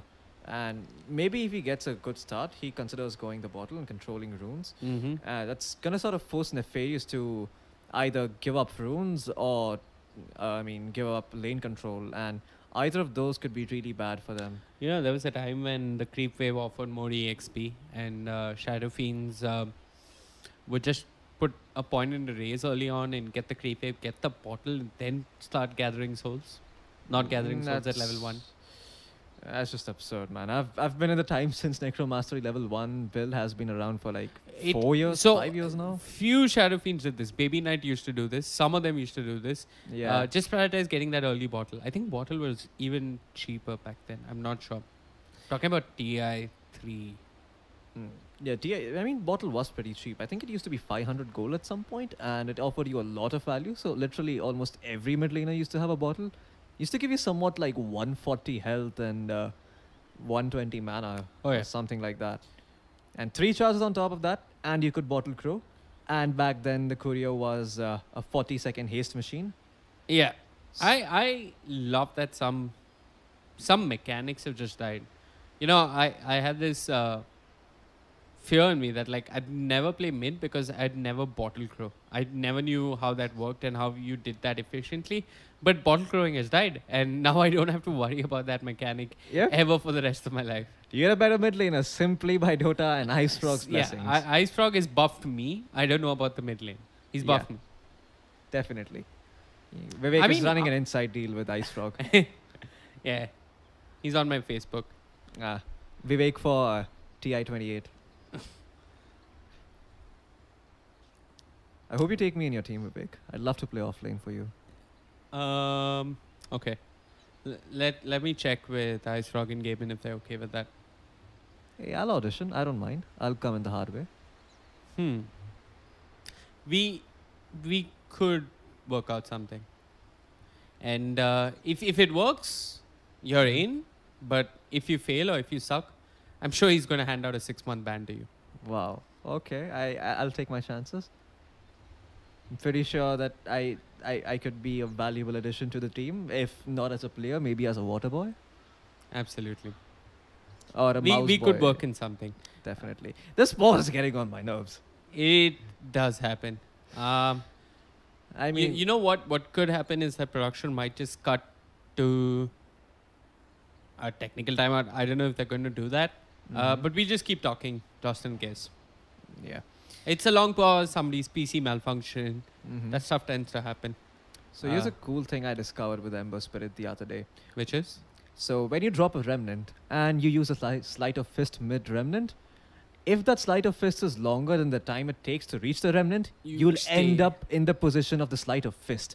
Not in your initial position, not in the position of the Remnant, in the middle, where you Sleight of Fisted from. So let's say I'm 1000 units away from my Remnant. At 500 units, I use my Sleight of Fist. The Sleight of Fist lasts longer than the time it takes to reach the Remnant. Now, since I've already technically reached my Remnant, my Sleight of Fist still isn't over. Sleight of Fist will put me back into the position from where I use Sleight of Fist from. Or from where you casted your Remnant, which is the same. Assuming they're the same spot. Assuming you stood through a Remnant, then hit Sleight of Fist, you'd be back where you were. Right? No, you actually end up in the middle. That's what I was trying to say. In the middle? Yeah, not at the Remnant, not at your initial position. Oh, okay. Yeah, just tinker around in the demo mode. You find a lot of interesting mechanics that will be useful 1 in a million games, probably. But hey, if you ever play a million games of Ember Spirit, remember me when you survive that one gank with the help of the Sleight of Fist thing. Okay. I'm not playing a million games and I'm not remembering you either. Okay. That hurts. But they're going to pick up 2 bounty runes for both sides. A little surprised by Kalnayak's decision to already put the point in Cask. He could have just gotten himself... He could have held on to the skill point. He could have put a point in Maledict. I think the good thing is... Wait, creeps don't... Yeah, creeps don't aggro. So he can literally just stand in the middle of creeps and start trading right clicks. Exactly. But now is when they'll start to draw aggro. I mean, if he goes towards the creep wave now, it will draw aggro. Indeed. And I like how... oh my god, what the hell just happened, mid? I think Tusk. just TP'd in to help out his Sand King, but I presume both... yeah, they tried going for a first blood, but weren't too successful. Yeah. Fairy Fire was probably popped by Shadow Fiend, I'm guessing. Yes, it was. Yeah, I mean, there's no way he survived without it. And Abhi, I mean, if he got the shard block perfectly on smoke, there is an angle at which you can block the mid lane completely. You have to stand right in the bank center and aim the shards at the center of the mid lane too, so to prevent the enemy from going back to the tower. But if you don't find that angle, 9 times out of 10, those people will get away. Shards are really, really high skill capacity spell. Like, you can get so good at landing shards. It can be even better than stuns at times, because stuns only last so long. Ice shards can last for 7 seconds at the max level, and that's a long time. Especially if you're a hero who does not have a lot of mobility, that shard is going to be so useful. Nefarious have made a switch that I have mixed feelings about. They could have put... Okay. This might work, but they might want to switch things up. They might want to put the Sand King up top. It might seem a little bit more defensive in the sense that Rogue might offer more kill potential. I think the Jakiro can offer more kill potential onto the Dark Willow than the Sand King. But it is defensive in the sense that the Tusk and his shards will not really trouble you in any sense. Unfortunately, Smoke did end up whiffing on the shards up top, and the Jakiro did manage to get away. Yep. Slightly off the mark there. He used it a bit too close to himself than he should have. And this is a thing from the old Tusk, right? So the old Tusk, the shards used to form slightly ahead of your cursor, slightly ahead of where you aim at. And as a result, Smoke still hasn't moved on from that, and as a result, he didn't find those shards. But really? I didn't even notice this change. Yeah, this change was actually pretty big. It came in 2-3 patches back. And 2-3 Thursday patches or 2-3 big patches? No, 2-3 big patches back. Ah, okay. Back when Thursday patches weren't a thing. Well, Mystery player, level 3 on a Juggernaut, could look to make some aggressive maneuvers on the Dante. But no, it's just gonna hit creeps. Yeah, did have boots, could have gone, but hey, I'm a core, I need creeps. Yeah, that's not the best use of the Maledict actually. And now, like, I mean, he's not offering a lot of kill potential onto Dante. Mystery player and Kalnaik, I mean, really what they're relying on is the Maledict Blade Fury to get these kills in this early game. However, if you don't use that Maledict judiciously, like you said, you're not going to find those kills. Jakiro in the top lane is probably going to end up falling with the help of the snowball. Yeah, Smoke chasing for this kill will find it action all across the map as Shadow Fiend ends up dying mid. Tusk still alive. Not for long though.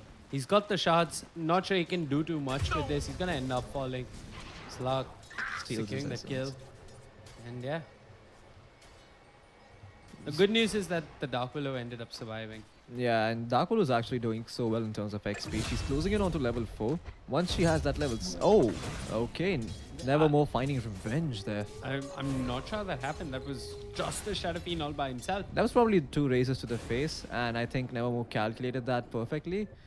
The raises 4 do minutes stack in, right? damage. Yep. 3 minutes is when infused raindrops are made available. And they are available now. They are available at around 2 minutes and 30 seconds or 2 minutes and 15 seconds if I'm so he not should have wrong. had, I don't know, maybe he should have faked them out. I'm not sure. Perhaps he should have. Down bottom, Blade Fury on cooldown. What are these two trying? Maledict is still available, so they can still try and run down Dante. With a few right clicks, they'll actually find the kill. Hell, what am I saying? I bet $100 saying Unload is gonna die. Okay.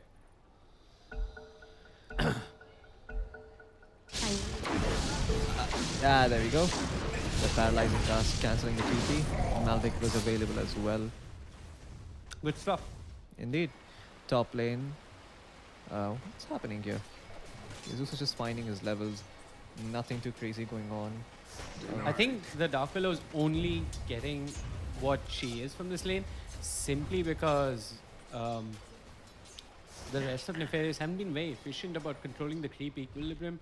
Rogue should probably be pulling at 442, but instead he wants to contest the bounty rune. So the wave's going to push in even more. Dark Willow's going to get more EXP. They might contest this bounty rune. They might indeed. Yeah, they're going to throw 3 bodies for 2 bounty runes, which is okay. But Kalnaik needs to make sure he gets the other one. Nope, 3 bounty runes for Nefarious. considering that they only spawn at the 5-minute mark and they're worth a lot of gold, or rather they're worth gold that's split by the entirety of your team. You want to be getting your hands on those. And I think that's at least 200 gold per player on the side of Nefarious. So that's going to get Queen her infused raindrops if she wants it. And all sorts of good stuff. That's going to give the side of Nefarious a little early advantage in the laning phase. They found 1 kill on the Underlord. So far the laning phase going rather well for AT. They're getting space on the Dark Willow. They're getting farm in there safely, and they managed to kill the Underlord once, and they might even look towards the Sand King. Snowball along with the Shadow Fiend. The Scream is there, but they got the cask, and that Sandstorm won't be worth much. And one last race from Nevermore gets in the killer B. Haste Rule, Scream will look to trade, will find the Shadow Fiend. So at the end of it all, it's definitely worth it for Nefarious as a B loses his support, but gets a kill onto the Shadow Fiend, and that's EXP all for himself. So Shadow Fiend's going to walk down main with a slight difference as far as EXP is concerned, and Abi can just continue to dominate him. He's also going to walk back without any souls, so that's going to hurt the Shadow Fiend even more. That Haste Rune making all the difference for Nefarious. And yeah, Abi 7, Nevermore is 6, and he's got to catch up on souls as well. Got the infused raindrops, so look at this. He's man-fighting Abi. Abi doesn't have too much to work with. He's trying to win this man-fight, but Nevermore. 1 charges, still alive, still healthy. The dagger will wear off. Both mid laners just going at it. Yeah, the Sonic Wave committed, so this is a win for the Shadow Fiend, because now with the Sonic Wave on cooldown, he can just comfortably farm this lane. No kill potential on him for 2 minutes straight. Absolutely. So he's going to be okay with that one. He's also getting closer to his tread, so he's going to be hard to burst down. Good itemization there by the Shadow Fiend, going for the raindrops as well as the wand. He'd built up those wand charges perfectly for this moment, and Queen of Pain hits level 6, does not find a kill. Sonic Wave. Queen of Pain has no kill potential across the match. She'll play defensive. At best, she can hope that someone from the side of AD dives a bit too much, but this time, it isn't a bit too much. It's just enough to bring down the Underlord and give Kalnak his killing spree. Looking towards Abi, and the Maledict, as well as the Omni Slash, will bring down the Queen of Pain. Lips of an Angel. He's here, but what can he offer? He's got the Sandstorm. Kalnak doesn't have True Sight. He's going to end up surviving for now. Yeah, I mean, that was so weird by Abi, because he did not just use his blink and try and get away from that. He ate the full Omni Slash to the face. Don't think he was expecting the street player to go for that, perhaps, and just panned his camera towards his fountain. A good start for this Juggernaut. He's going to get accelerated further because he's going to pick up the Battle Fury early on. So with that, he's also going to be a fighting and a farming potential hero. This game, there's not a lot of great setup for the Juggernaut though. He's going to rely entirely on punishing over aggressive moves from Nefarious, maybe by the Sand King, by the Slark, by the Queen of Pain. And Slark is one of those heroes that is really good against Juggernaut because he can pop Shadow Dance and evade most of Omni Slash.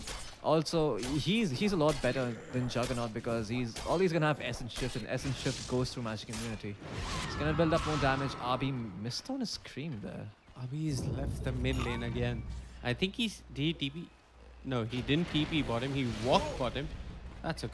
He walked bottom to Scream. He died. And miss. Look, he walked bottom in the first place to find a kill. He ended up dying. Walked bottom to hit a Scream of Pain. Walks mid. And look, Shadow Fiend's back level with Abi. And now the lane is going to be really difficult for him.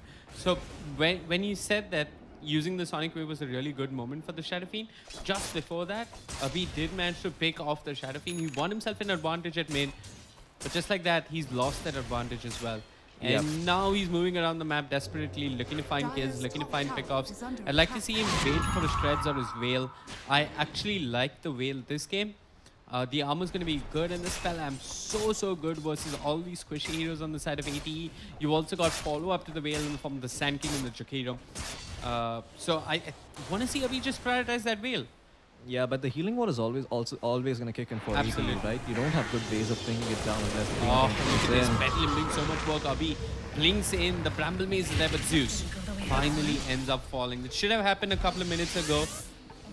The Dark Willow already finding a bit too much space, but with the cast on the Maledict, M taking a fair amount of damage. Abi looks to turn towards Kalnayak. He's got the Sonic Wave. He wants it. Blinks forward. Has the Scream. Has the Sonic Wave. Might consider.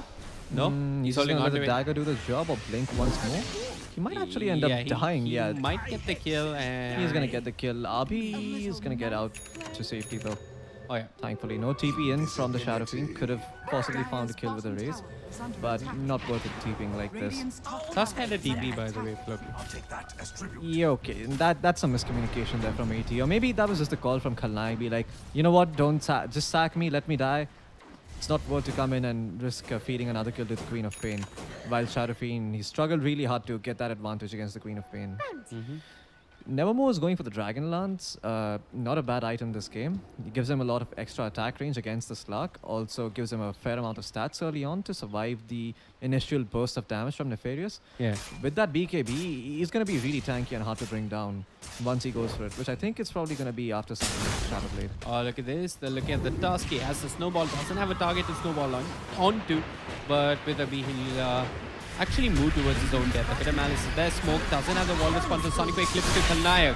Controlled by the Bottle Strike, might end up falling. The cast bounces around, and with the death pod, Kalnayak will manage to probably inflict some serious damage onto the Unlord and might find a trade even in his own death. There's no way you can deny him.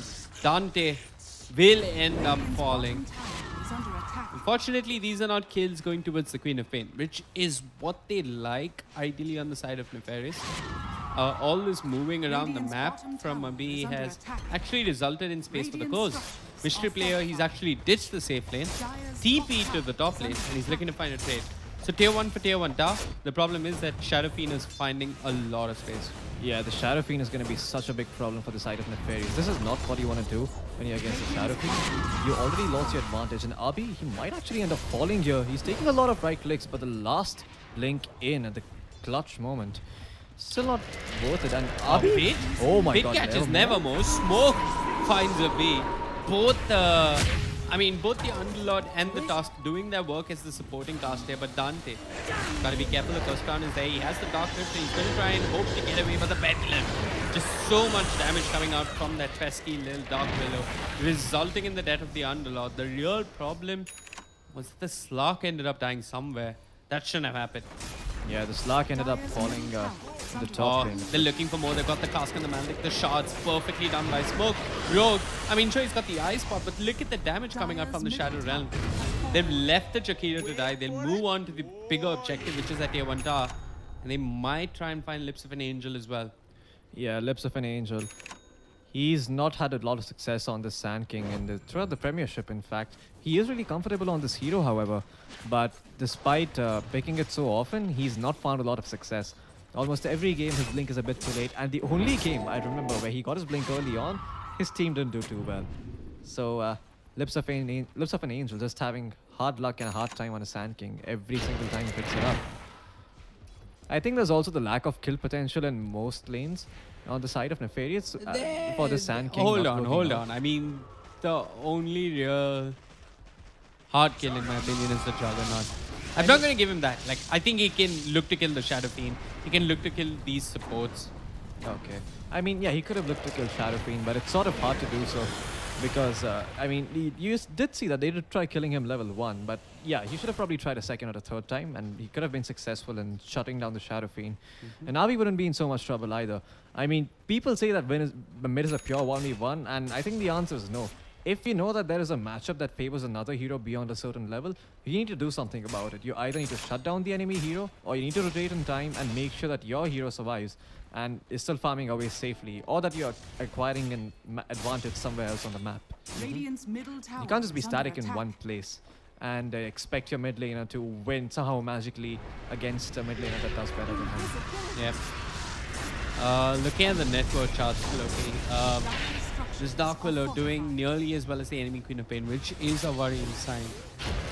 They are driving Dante and the Unlord. They've got the death ball, they've got the Maldic. They'll try and bring him down. They will find that kill. Abi dropping a fair too much damage. Just managed to blink away, but Lips of an Angel will fall. Courtesy Mystery Player as well as that Walrus Punch coming up from Smoke. Beautifully done by AT. They find 2 kills, which is just the icing on top of the cake. But what they found was that tier 1 tower. And now Underlord going to be start for space across the map. Mystery Player's already found his Pile Fury. And yeah, AT just owning the map. Yeah, AT At this point in time, there's so hard to stop them. Like we said earlier, like if they get that start going for themselves, they're going to be really hard to stop. But one bad move from the side of Nefarious and from the side of ATE, and that advantage could just go down. Oh, the courier there. Well played by the side of ATE, making sure the courier lives. Oh yeah. Only had a TP scroll on, but nevertheless, is going to end up surviving. Never mind. Yeah, you tried. It's okay. Fog of War. Fog of War. More like the Trees of War. At this point in time, Nefarious, they should try and smoke up, get one pick off around the map, and then slowly try and farm away till they get the core items. They have the Shadow Blade on Slark. I think only two heroes really need to smoke together, Slark and Quap. They can pretty much, by themselves, find or kill 4 out of the 5 heroes that are there. Yeah, but I think they're going to need the disable from the Sand King. So I think Sand King with Queen of Pain or Sand King with Slark. No, man. Slark can kill Witch Doctor. If they bump into the Dark Willow, they just burst her down with the Scream and the Sonic Wave and the magic damage coming up from the Dark Pack. These two can kill most of them, even the Shadow Fiend, really. It's only the Juggernaut that they don't want to bump into. Yeah, if they bump into the Juggernaut, like the Juggernaut is going to end up surviving and Blade Fury anyway, they're going to 4-man smoke, which I don't mind. I mean, sure, the control is always good from the Sand King, but this has to be a huge fight for them. At least huge for the Slark. The Slark wants kills. Yeah, he wants those kills going up for himself. He's not the best farming hero by any means.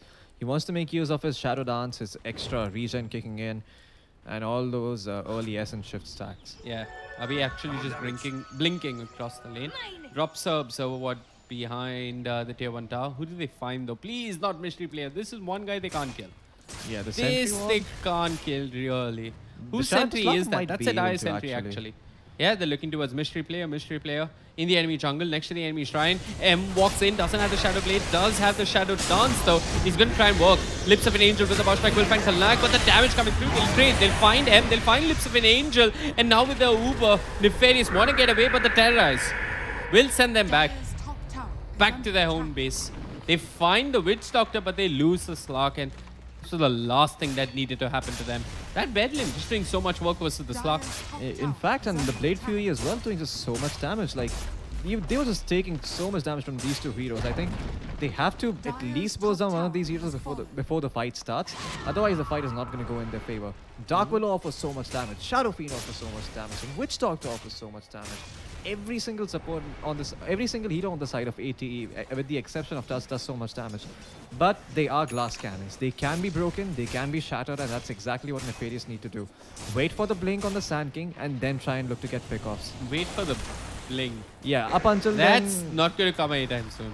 Yeah, I think so as well. I think kill these supports, man. I think Zeus and Kalnak are easy kills when they're not playing with their team. One thing that Nefarious can do is just hold pushes. They can just keep clearing the creep wave with the Firestorm and the Scream Handsome when they need to. And AT will not find it easy to push, but Lips of an Angel looks to walk into Requiem, gets the Burst Strike off onto the Tusk. They've got the Ice Path as well. Abhi on the high ground, Kalnak going in with the cast with the Maldic. Has the dead board, looks towards the Sand King. Floki, that Blink Dagger won't be coming anytime soon. And now Abhi walks in, has the dagger. Pump faking the Requiem, Nevermore just holding his ground. Here comes the Slark, wants to go in, not sure who he wants to go on to. Roams around like a headless chicken, a headless fish, and nearly gets caught in the Bramble Maze, but he's gonna survive.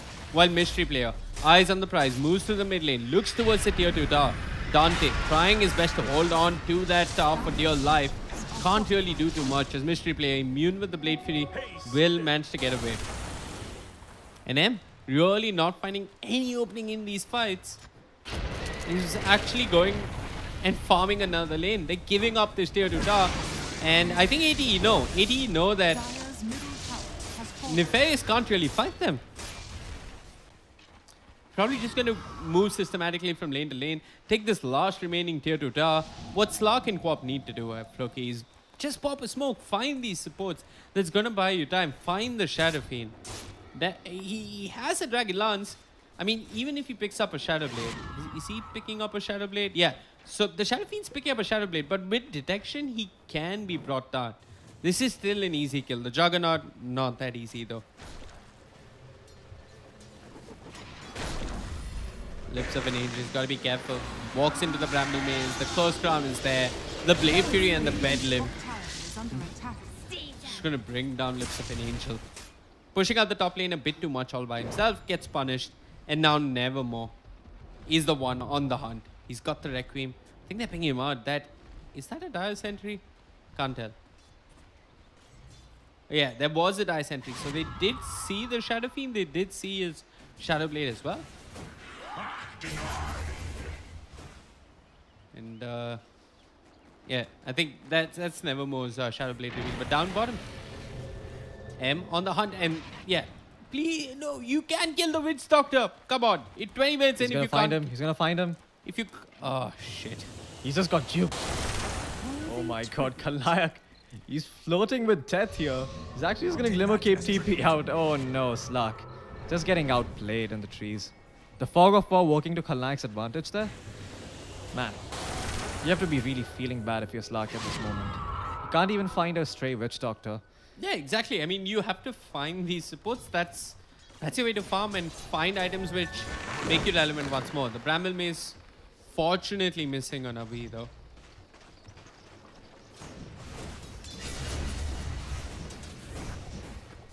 I mean, at this point in time, I think what ATE, they don't even care about Nefarious. They just need to stick together, 5-man group up, get themselves Roshan, get themselves the BKBs, and then they can go high ground. Nothing that's stopping them. Queen of Pain has not had a good start. The Slark has not had a good start either. 20 minutes in, only sitting on a Shadow Blade and no kills whatsoever. He's not going to be feeling too good. I mean, Roshan just gets soloed by Mystery Player. He found himself a double damage rune, and with the help of that, he found himself Aegis as well. Oh yeah. So Aegis, Battle Fury, Sanj and Yasha. I think this is also a game where he could potentially get himself a blink. The heroes on the side of Nefarious are extremely mobile, so it doesn't hurt to get a blink, but maybe he just ups on the sieging potential and gets himself something like Butterfly. Oh no! Sand King just gets blown up. Yes, And Smoke with his Blink Dagger looking forward for more. Sees Rogue. Nevermore gets himself a double kill. Slug, he found his Blink Dagger 13-14 minutes, Floki. And since then, all he's done is died once with it. That is not how we want to be playing Slug. Okay. I mean, this Slug. Like you mentioned, I think the problem for Nefarious lied a bit in the laning stage. They didn't really secure any lane for themselves. The Unlord had a rough time bottom. Top lane, the Dark Widow got a bit too much, and with the extra XP and the Bedlam damage, she went around the lane, she went around the map, getting so many kills. Oh, yeah. Mystery Pillar just left unchecked. Queen of Pain doesn't find kills. Every time she pops on a grave, Shadow Fiend did end up surviving. But now, this might be the turnaround they need. Yeah, Slug still alive, but that's Shadow Dance expended. And wait, what? Abi blinks forward, hopes to walk by unnoticed, but he's gonna fall. Smoke dominating, and that's 46 seconds without the Queen of Pain. No buyback on her ATE.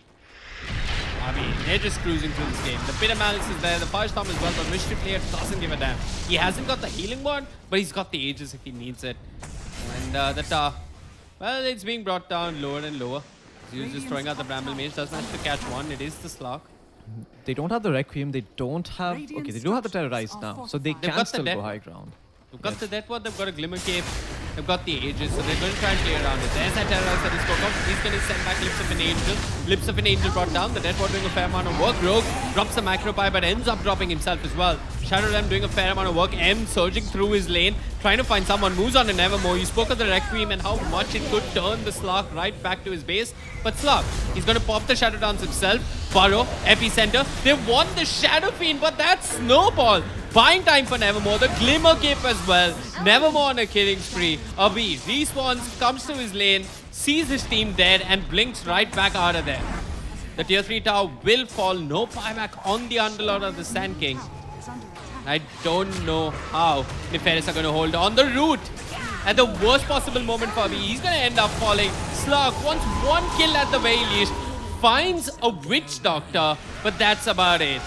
GG, well played. I mean, Nefarious, they're going to tap out.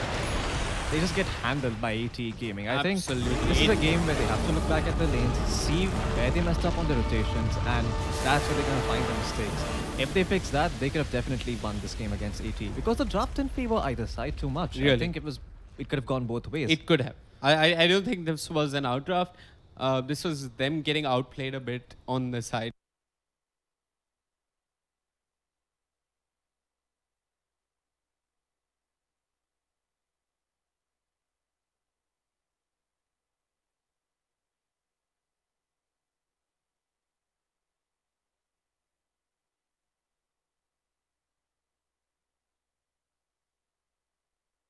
Plays Dota 2 broadcast is concerned.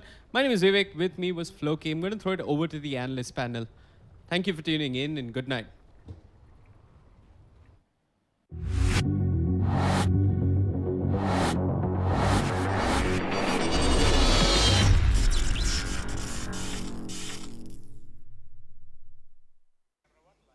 Well, that's an ATE Gaming win. That's also what we have for you guys today. We'll see you again tomorrow, same time, same place, because this is the ESL India Premiership. You can catch us live 6 to 9 p.m. on most of the days. Yeah, most of the days. Cheers.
They say gaming is easy. They say this is not a job.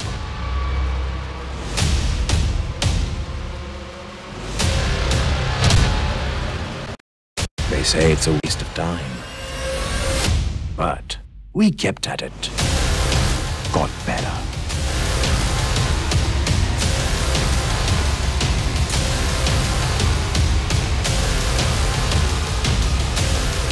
We grinded, leveled up, and conquered.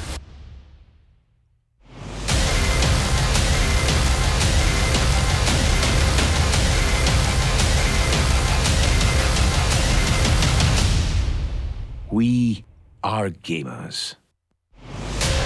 We are the ESL India Premiership, powered by Omen by HP.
Guy's out.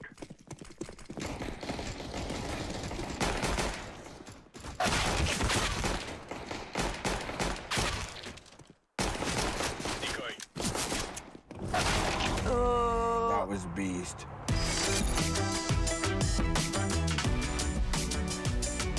Game, record, and stream without compromise on Intel Core i7.